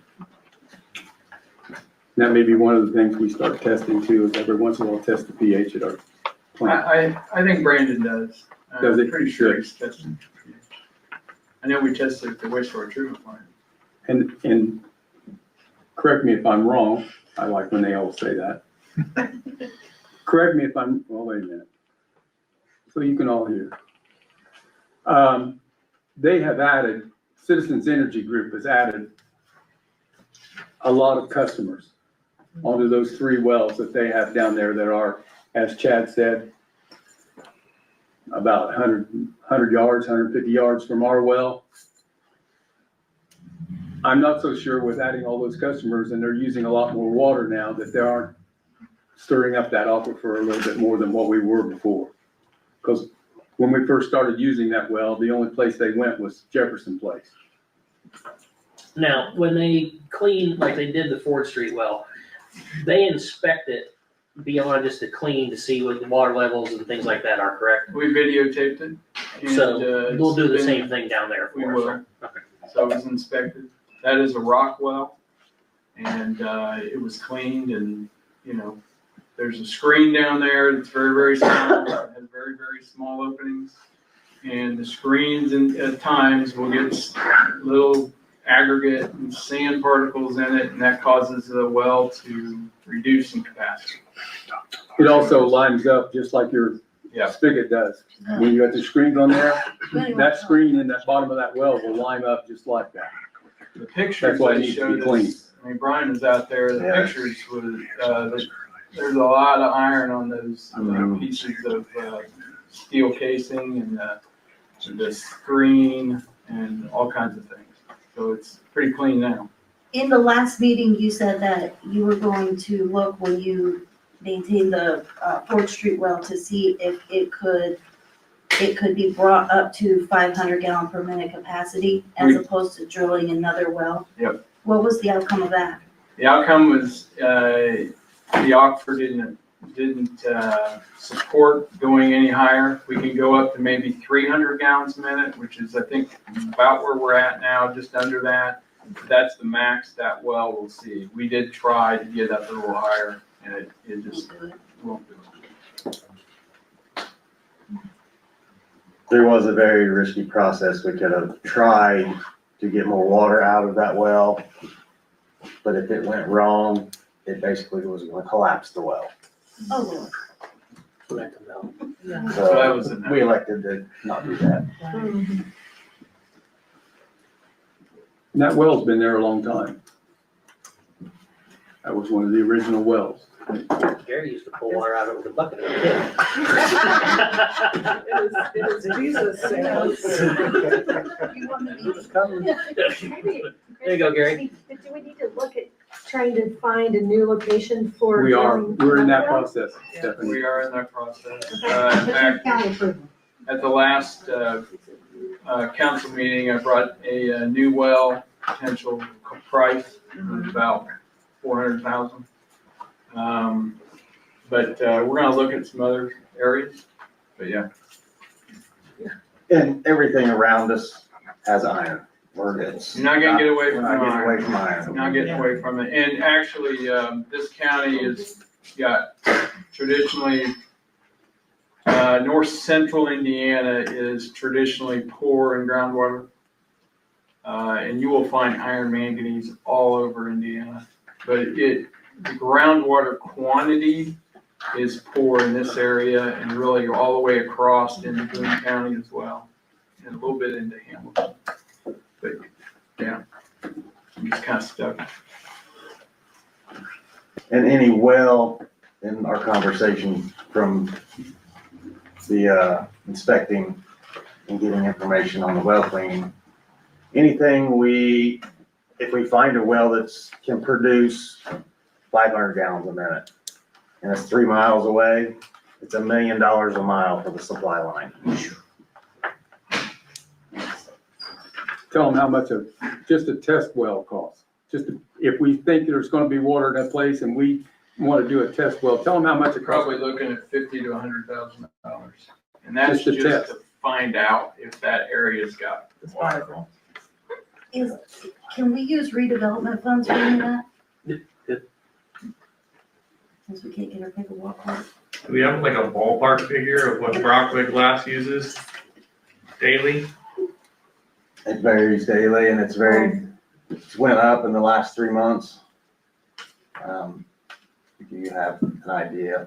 I don't know the exact number. We estimated over the last 3 months, they averaged 72,000 gallons a day. What percentage of that, if you had to guess, is our water going there out of our well? That's what That's what ours. it is, yes. That's ours. But So then since they went and talked with them, I think it's dropped. Some days have been 20,000, some 40,000. We had one high day of 80,000 and they said they took care of the problem, so. Probably a third to a fourth of your water supply daily. Your water supply is higher than that, but that's what you use. Where are they discharging to? If they're using millions of gallons of water, where's it going? When it Sewer. goes in the sewer? In our wastewater that's at capacity that, Yes. Probably some in the air too. A lot of steam. What kind of grants are we looking at for this? Well, $30 million is a lot of money. Grants, I would probably give you a different answer 5 years ago. Right. Buzz could probably get up here and tell you about grants too, but, SRF grants have really dried up. USDA, which is a federal grant program, it's more of a loan program now. Right. There's not a lot of grants there either. Okra will give you a $750,000 grant, which doesn't do a whole lot if you're spending $30 million. If our concern is, if they found out that Brockway was a concern, CIRDA, CIRDA has a $1 million grant and Madison County is up for applying for that. You have until October 31st to submit a letter to ask them to consider Madison County. And it's to reduce emissions. And if we're worried about emissions from Brockway, maybe it would help with our water situation. I Do we also have a brought grant that up to writer? Brandon, I don't know if he's relayed Yes, that. you have a grant writer. Michael Klein Peters. Out 12 days. One thing that interested me in what you mentioned was the EPA Superfund site. I was involved in a project in Ohio, I don't know, it was probably 20, 25 years ago, that had a plume from a dry cleaning. And they paid, EPA Superfund paid for the entire water system to be replaced and built a brand new water plant. Yes. Zero cost to the ratepayers. So that If interested they me. embrace the community, And if it, it really helps them financially. Yeah, I think I we ought to mean, look and into even that. like they're, when I mentioned, I had reported the black smoke coming out of the stacks, I think it was June or July. I reported it to IDEM and they had said, you know, like they have a new policy now, like they can't use photos because it's AI, it could be AI. They gave me a direct number to call, so I could call like directly if I saw it again. So I did, and like they said that they've been out there, but they're left to monitor themselves. Kind of like if you've ever seen the movie Dark Waters with Mark Ruffalo in it, DuPont was left to monitor themselves. I asked them, how do you ensure that they are monitoring correctly and reporting like the truth? They told me that they have a 5-year kind of like investigation, like every 5 years they come and check on Superfund sites that used to be Superfund sites. If they're still running or are state overseen, then that 5-year investigation will tell them if the reports have been telling them the truth. The last one they had was in 2022, so we have until what, 2027 until we find out. Again, if they've been monitoring correctly and if we're having all these issues, like I said, the employees said that they believed that they were grandfathered in for the pollution. When they start doing upgrades on their tanks, which they admitted to doing, they are no longer grandfathered in. So they're permitted to discharge so much organic matter. I don't know if they've had those updated since they've had their updates done. So I can't get anything from IDEM. I've done like a records request. One of the IDEM people hung up on me on the phone today. Like it's, you know what I mean? I try to get the documentation, but again, like if we had the backing of the town to kind of like try to get those, we could figure it out probably. And again, if they are the issue, the Superfund program would reclassify it as an active Superfund site and they would take care of it because then they will not charge the people to take care of that. The town dump, they found that the town was responsible for causing that kind of contamination and they still funded the cleanup of it because they cannot charge the taxpayers. I mean, it's an option. It's a little bit of relief for us if they are causing an issue. Well, I know your grant writer's listening because he texted me about 20, 30 minutes ago. Oh. And so I'll talk to him in the morning. I really think maybe there's an opportunity to get this Superfund with the EPA. Right, or We have to the do it quickly. and I have. Well, that one's $1 million. Yeah, this I'm one is $1 talking million. something at a larger scale. Yeah, but Superfund, that doesn't go away if they find out they still have the program. But we got deadlines we're trying to meet. So this one is is it a federal or a state grant? It is the Climate Pollution Reduction Grant Program.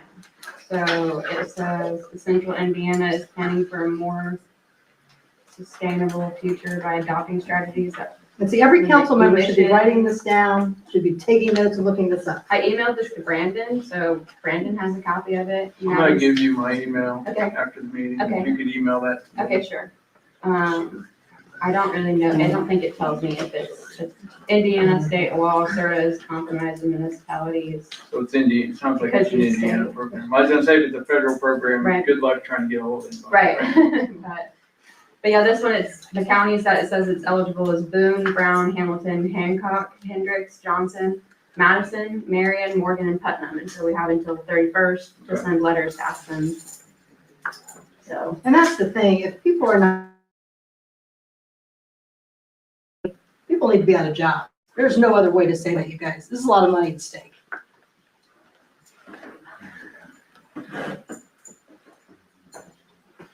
Anybody else have any other questions? Can you do multiple grants? Yes. Yeah. Absolutely. And also, what's left over that's not covered in the grants, can you do a bond, a zero interest bond to the state, and break it over 30 or 40 years? Can't do zero interest. Those are gone away. That used to be SRF.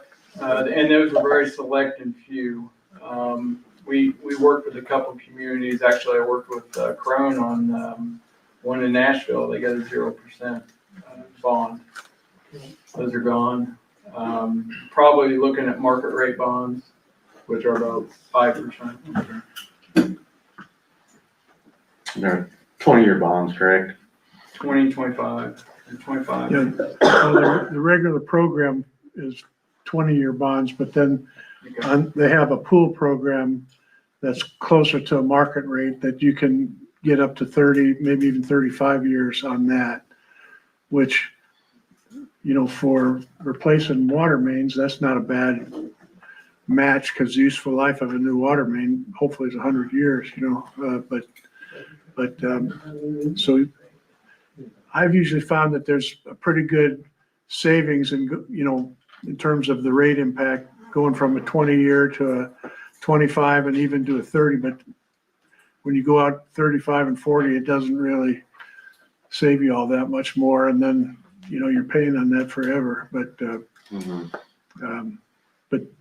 SRF does have a pool program that could go out and, you know, 30 years might, but 33 million is still a lot. I think you can go out to 35. Yeah. It's pipe. Yes, That's one well, of the exceptions. in the regular program, yeah, but in the pool program, you can do it for anything, but since this is primarily pipe, it would fit in either one, but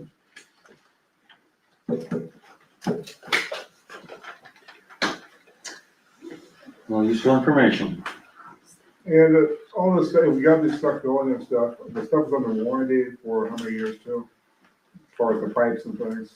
You got an extended warranty from Atlas, wasn't it like 3 years? I believe so. 3 years. The Fifth Street is 5, but the The rest main of part it is 3, like Brian said. Any other questions? Thank you. Thank you, Dan. We'll get through these ordinances. I want to see what else is on here.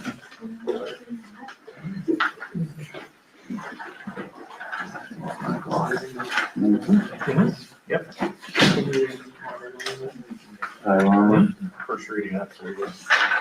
Okay, ordinance 2025 wastewater ordinance first read. This is an ordinance to establish a revised schedule of wastewater rates and charges for the town of Lapel municipal wastewater. This is a presentation about the rate changes for the wastewater. There will be a public hearing November 20th. November 20th.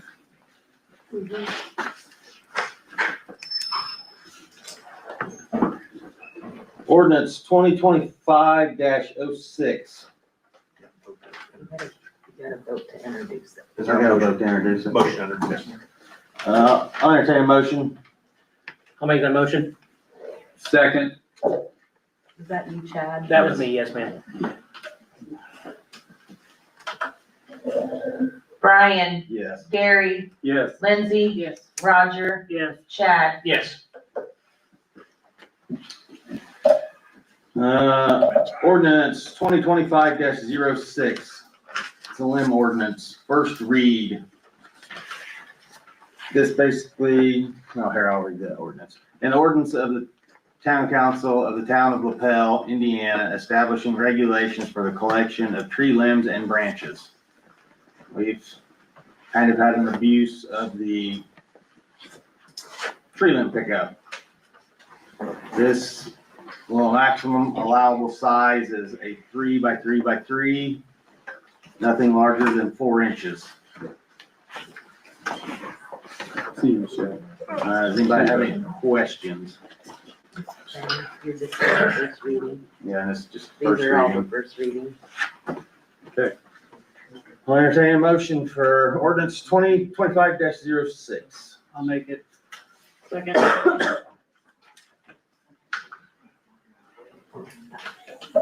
Brian, Yes. Gary, Yes. Lindsay, Yes. Roger, Yes. Chad. Yes. Ordinance 2025-07. This is a drainage ordinance, also a first read.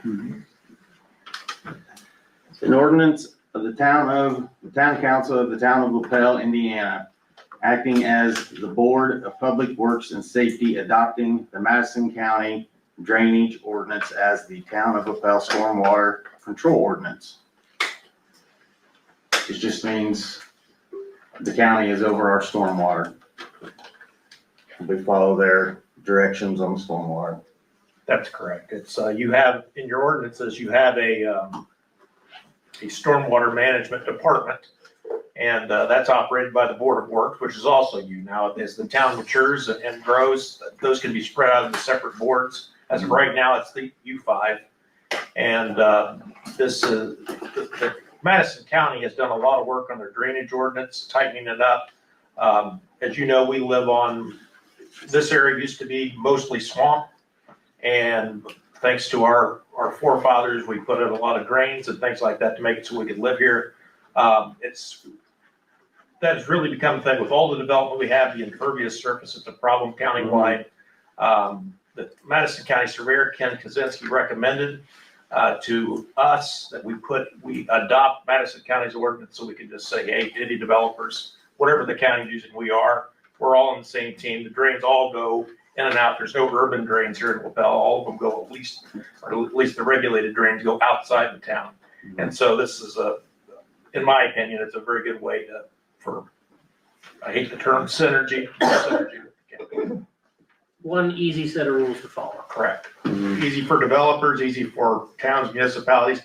But your ordinance that you're introducing tonight does state that if at any time you want to make a restriction more strict, a standard more strict, that would govern over the counties. And so, and with any ordinance, you can always change it. But if there's ever a time you think the county is too loosey-goosey on a standard, the town has every option that's specifically written in there that you can make it tighter. I will entertain a motion for ordinance 2025-07. Motion to introduce ordinance 2025-07. Second. Brian, Yes. Gary, Yes. Lindsay, Yes. Roger, Yes. Chad. Yes. Ordinance 2025-08, right-of-way permit fee, first read. An ordinance of the Town of Lapel, Madison County, Indiana, establishing a right-of-way activity permit and standards for street repair. This essentially means that anybody that wants to put anything in the right-of-way has to get a permit. They have standards they have to adhere to, and they have to fix what they tear up. So if I have a drain line going under a road and I have to have it cut up to fix it, there's a standard that I just can't fill it with gravel and be done. That is right. Yes. And do you have to apply for a special permit before that happens? Yes. Okay. Sorry.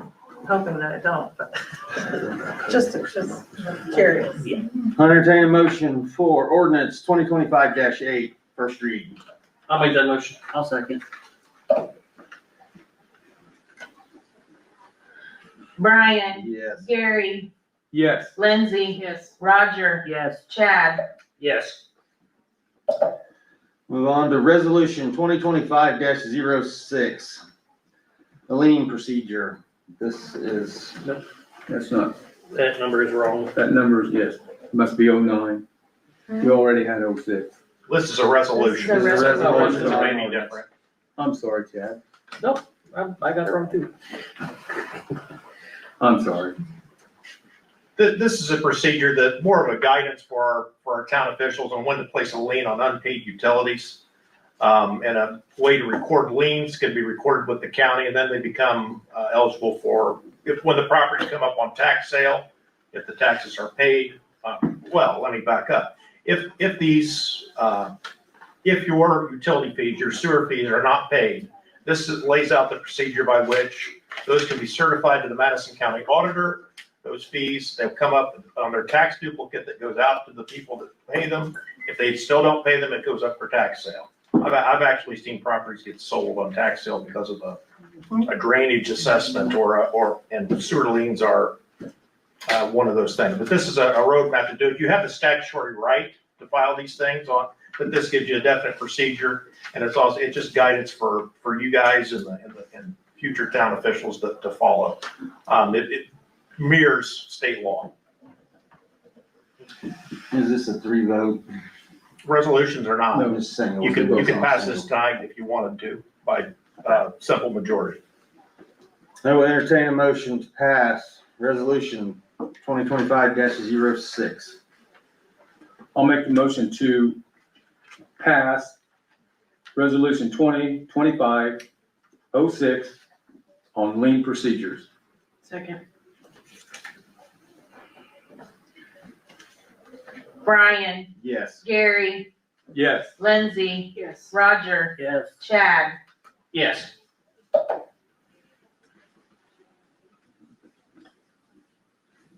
I'm a little hesitant on this one. I'm gonna mess this word up. You want me to try it? Sesquicentennial.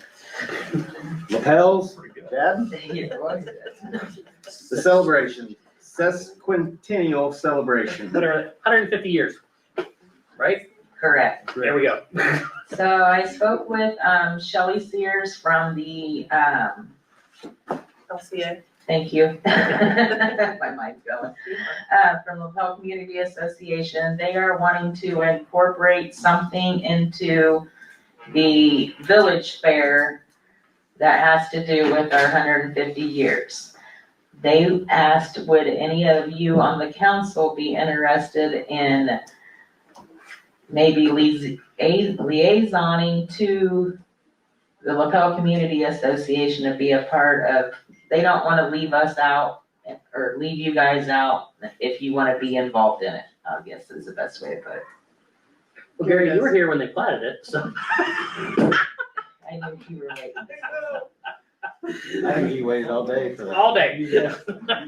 He saved up for that, didn't he? So I'm just bringing it up. If one of you would like to see me or two of you would like to see me to be involved, then I can get you in contact with Shelley. Very good. Thank you. Okay, we're moving on to the Atlas retainage release. That's why I learned how to say the word. Riley, you wanna go through this one? Have they, done everything they were required to do Yes. per their contract? So they have, Wanna come to the podium? previously, No, this is not open for No, discussion. does he, so we can hear him. Oh. It is an open meeting. Thank you.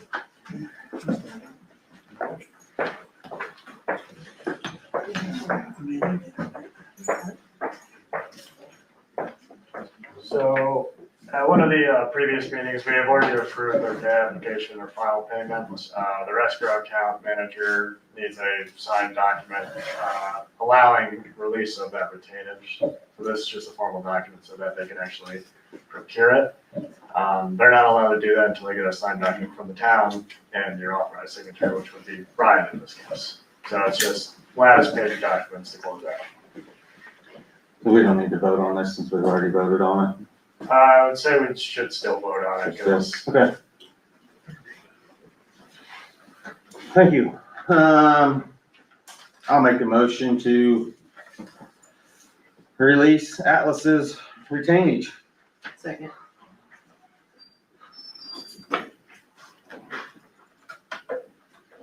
Brian, Yes.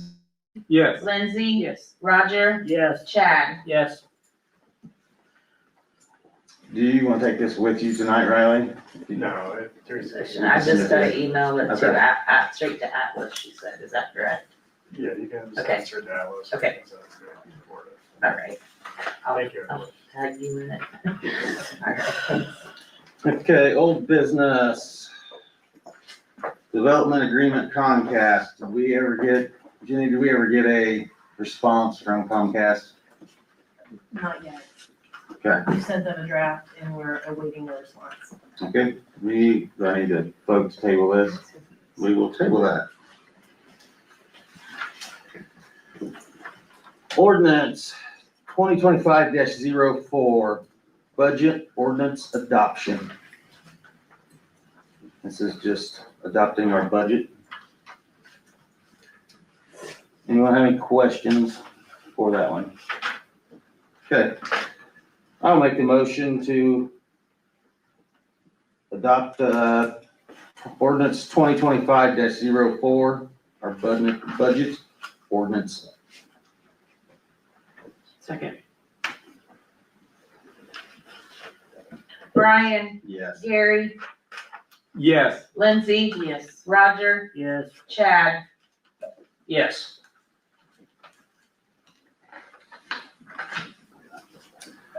The gas sale ordinance, this is the second read, isn't it? It's last week, it only gets two, correct, Dan? Yes. Only gets two. Correct. Ordinance 2025-03, the gas sale ordinance. This is the second read. Anyone have any questions? Okay. I'll make the motion to accept ordinance 2025-03, gas sale ordinance. Second read. Go ahead. Go ahead. Get you in there. Brian, Yes. Gary, Yes. Lindsay. Yes. Roger, Yes. Chad. Yes. Moving on, we have no public hearings tonight. Department reports. Please.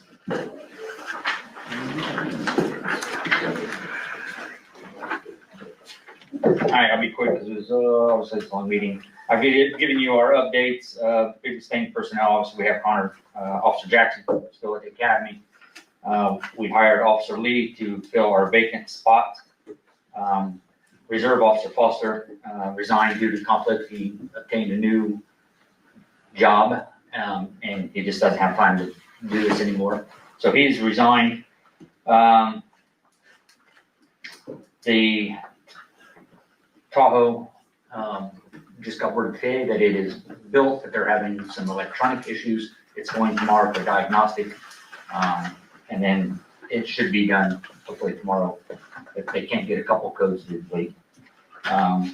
We submitted to insurance, and I'm still working with them, all the information for the, I call it the replacement vehicle, which would be first vehicle.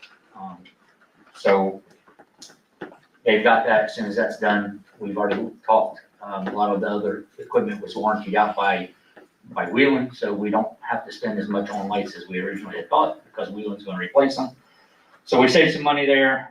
It's been a slow month. First of all, it's been a quick time frame between council meetings. We had a early meeting this month, but we slowed down. We only had 324 calls, and we only filed 3 criminal charges this month, compared to what I think we had 16 last month, something like that. So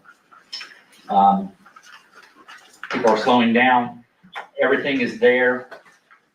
As far as our numbers, same thing that I always give you, just a reflection of what I just went through. We did get a delivery date for the new vest. They are estimated to be here November 11th. I know it's been what we've been talking about. I will work with my council liaison. We're to try to find what we can, where we can, and then whatever we need, then I can approach council for that additional, which we had originally thought about, which would just be additional appropriation from our continuing ed, but at this point, we'll try to work it out on our current budget. Any questions from me? When do we need to bring up the emergency order for the police vehicle? For the vote on that? You could vote now to extend it. We've issued it, correct? Yes. So, the council as a whole can take the emergency declaration and extend it, until which time, the payments are made. Otherwise, you could renew it as the town council president as the executive.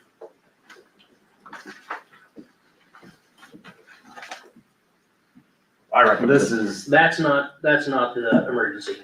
okay, this one's not, No, I was gonna talk about that one just a moment. okay.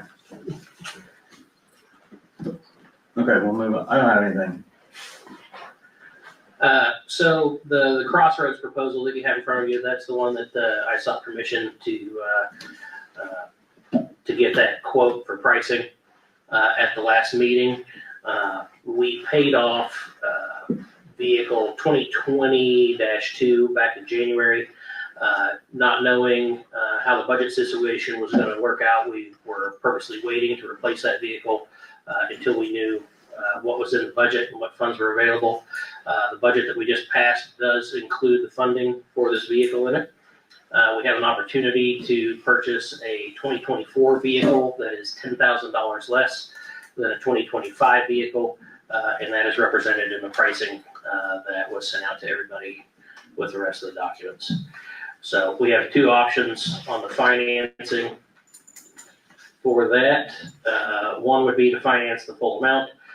Option two would be to use the available funds that are in our vehicle replacement fund that comes from the sale of old vehicles. So option one will be 5 years for an annual payment of $14,595.12. And option two would be 5 years for a annual payment of $12,927.50. And this one here, the 12,000, That's, use that. we would take $8,500, I believe it That's what I mean, was. that's Yeah, but using that that, is what I'm asking. yeah, so we basically buy down the payment. Right, I just want to make sure I'm on the same page. Yep. So again, this is the normal rotation vehicle. We've put it off for a year until we knew what was going on with the budget. It is accounted for in the budget that we just voted to approve. The $8,500, does any of that potentially need or should go to the It is, replacement of the vehicle that was totaled? we are using half of that fund for the vehicle that was totaled, and the other half is being used on this. Very good.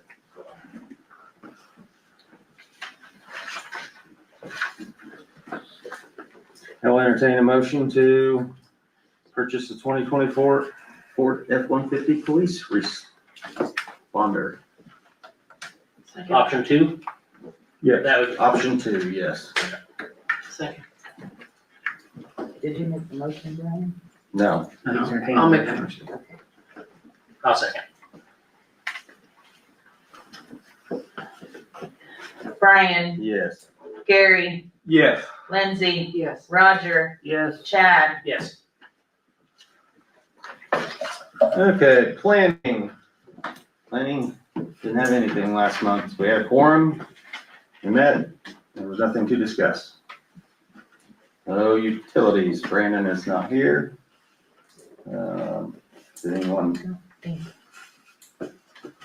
have anything? I think the only thing he had was the signs. Yeah, we're gonna get some new street signs, so people can see where they're going. Some of ours are very old, as you know, so we're getting a replacement plan. He's gonna do some this month or next month and some the month after. We're also looking into upgrading the four-way stop at 300 South and Old State Road 132. As you all know, there's gonna be a roundabout coming in supposedly next year. That's gonna increase that traffic out there and we need to upgrade that. So that's the two things that we're looking to for that, for utilities. And of course, we're still working on all of our problems. Parks. Go ahead. I just need to add something to that. They are starting smoke testing next Tuesday. Sorry, I took it out of line, but I didn't want to forget. That's right. Next Tuesday, they're gonna start smoke testing. Dan sent me a flyer thing. I'm gonna get some copies made of it. Do they need to go on the door of everybody's houses? Okay, Yes. before Tuesday. Yes. You mind if I say something? So I'll go right ahead. Okay. Police and fire, you're gonna need to be involved in this too. So smoke testing starts on Tuesday, and what we're trying to determine is illegal connections into the sanitary sewer. If we find them, hopefully it'll save us from having to spend a lot more money on a wastewater. So that starts Tuesday. If you have drains in your house, your basement, or anywhere, pour a gallon of water in it. If you don't, the smoke will find it and it'll be inside your house. The smoke is not toxic. It's liquid smoke. There's stuff on this flyer that Teresa has that talks about it, but it's not toxic, but you don't want to sit in it. If you get it in your house, open the windows, turn on a fan, it'll go away pretty quickly. But make sure that you got water in your drains, all of them, your traps. That's it. Teresa, And when is that starting? Tuesday. It'll last about 1.5, 2 weeks, depending on how quickly they go. And they're gonna do the whole thing. I was just gonna ask, you mentioned that she has a flyer or something. Is there, again, a way that we can get that out to the public to where everybody's not freaking out, calling you, going, my house is burning down? No, that's what he said. I've got to put them on every doorknob in town between now and then. So we have to walk. That's what I said. I'll take volunteers. That's why I worded to you. I'll take volunteers. So. Not that she was staring right at you. Oh, no. I'm trying to stare at Christie too, but she's not catching it. It's also just for people that are hooked to the sewer. If you're outside of the sewer area, you will not be affected by the smoke test. Okay, so since we have to walk that and do that, can we also go ahead and print out flyers of steps A, B, and C to take for the water reporting, and then we can pass both out at the same time? We can do that. Sweet, let me know, get a hold of me. Okay. And we're happy to hang it at the doctor's office and the dental practice both. Yeah. I mean, those are high frequent places. Yeah. And the post office. Yeah. Can we run banners on Facebook, on your Facebook, on the town's Facebook, like banners when you have special things like this?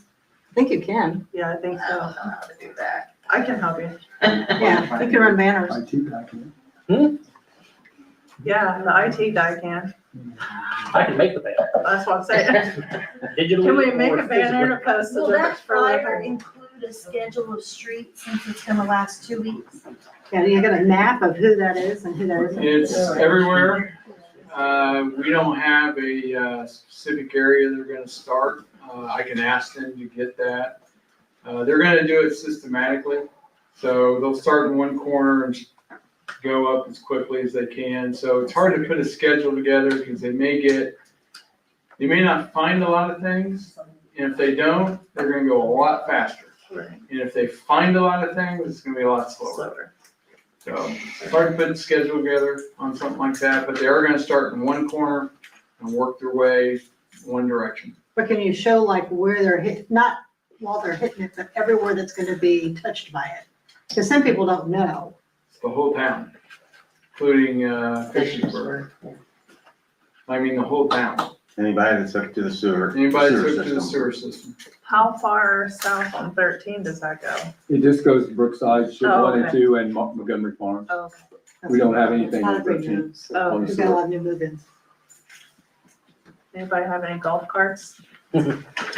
You're welcome to ours. I'll keep you posted. Let me know, Teresa. We're really looking for anything that is stormwater related, that is never been caught, that is dumping into The sewer. sanitary. Like Because we down, have a huge amount of inflow every time it like rains. downspouts, Right. sump pumps, There could those be kinds a of things. street drain that's Yes. been missed over the Right. years. Catch that is- basin. Yeah, dumping into the sanitary. Well, like if there's an abandoned sewer line somewhere, That, Exactly. will a smoke test come up through asphalt or permanent substructure? It'll come up through a yard, it'll come up, you'll see, yard drains, downspouts. You're not gonna probably find anything going through the asphalt. Okay. well, you know, It'd be rare. Could be a crack in the asphalt. Yeah. I've had Jesus down at my, waters pond because I need one. Parks, Katie is not here either. The only thing I have, Brian, she sent me, they moved the meeting for November to the 13th at 7 following, and the December 11th meeting at 7 is the 2 dates. They've moved to following planning because of the holidays, and I think we would have fell on Thanksgiving for November, Christmas or Christmas Eve. You're still needing, Parks still needs. School board. Members. Supposedly Jake was gonna reach out to Blaine, who's on the school board, because that's the one we really need to fill. Okay. I think that's the only one. I don't know about the other position. Chat with RDC. We did not have a quorum tonight since everybody's on fall break, so no meeting this month. And you still need a We still member. need a member, we still need clarification from legal on who appointed the person that left, so that we can get the correct body to appoint. Who was that commissioner that left, Jeff? Nate McKeon. Yes, there it is, thank you. I will research it and find out. Okay. Oh, Brian, sorry. Katie just said that that seat has been filled, other seat, so they've all been filled. Yeah, Parks is full. Yep. Very good. Who resigned from Parks? Nobody. Oh, It was a passing. oh, Administration. Teresa, administration. I'm not administration. She's new. She's new. She probably doesn't have much. First time I've had this. And by the way, this is Miss Reski, Jennifer Reski. She is our new town administrator. She's been working with a month now.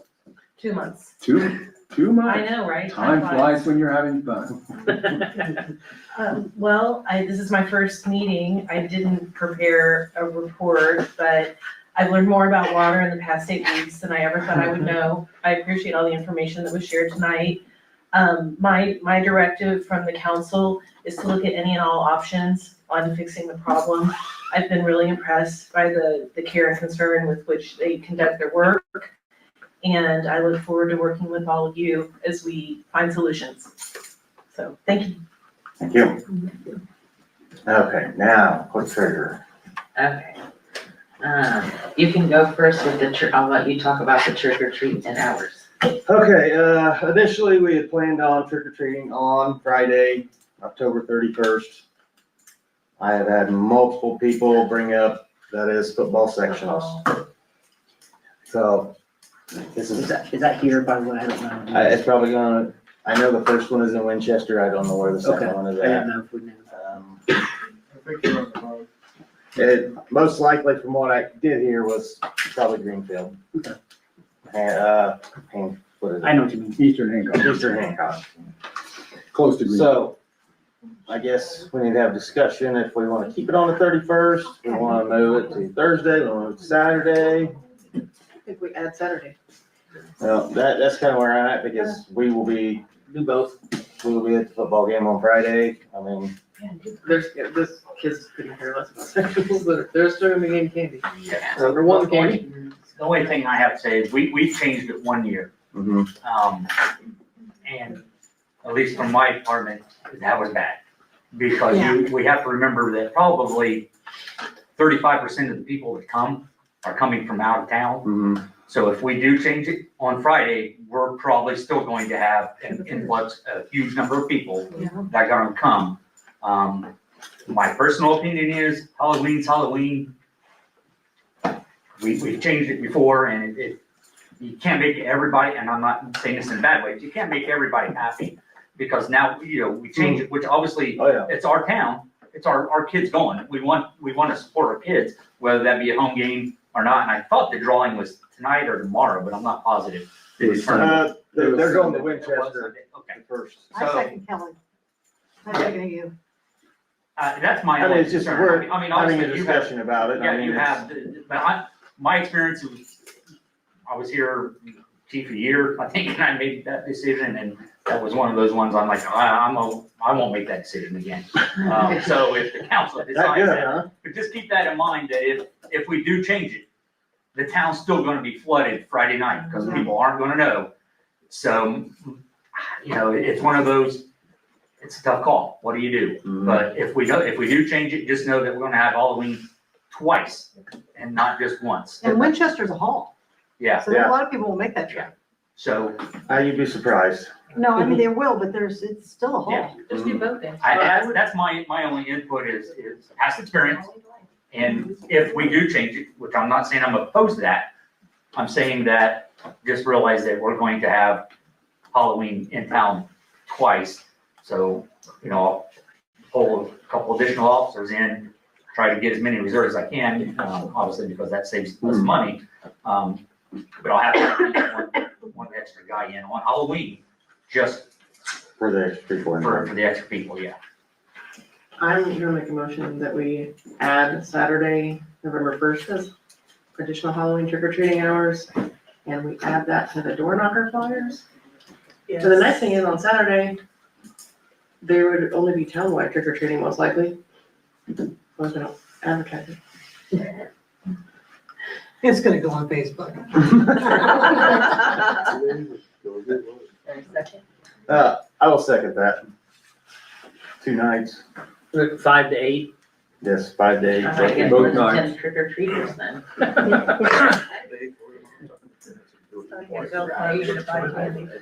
Brian, Yes. Gary,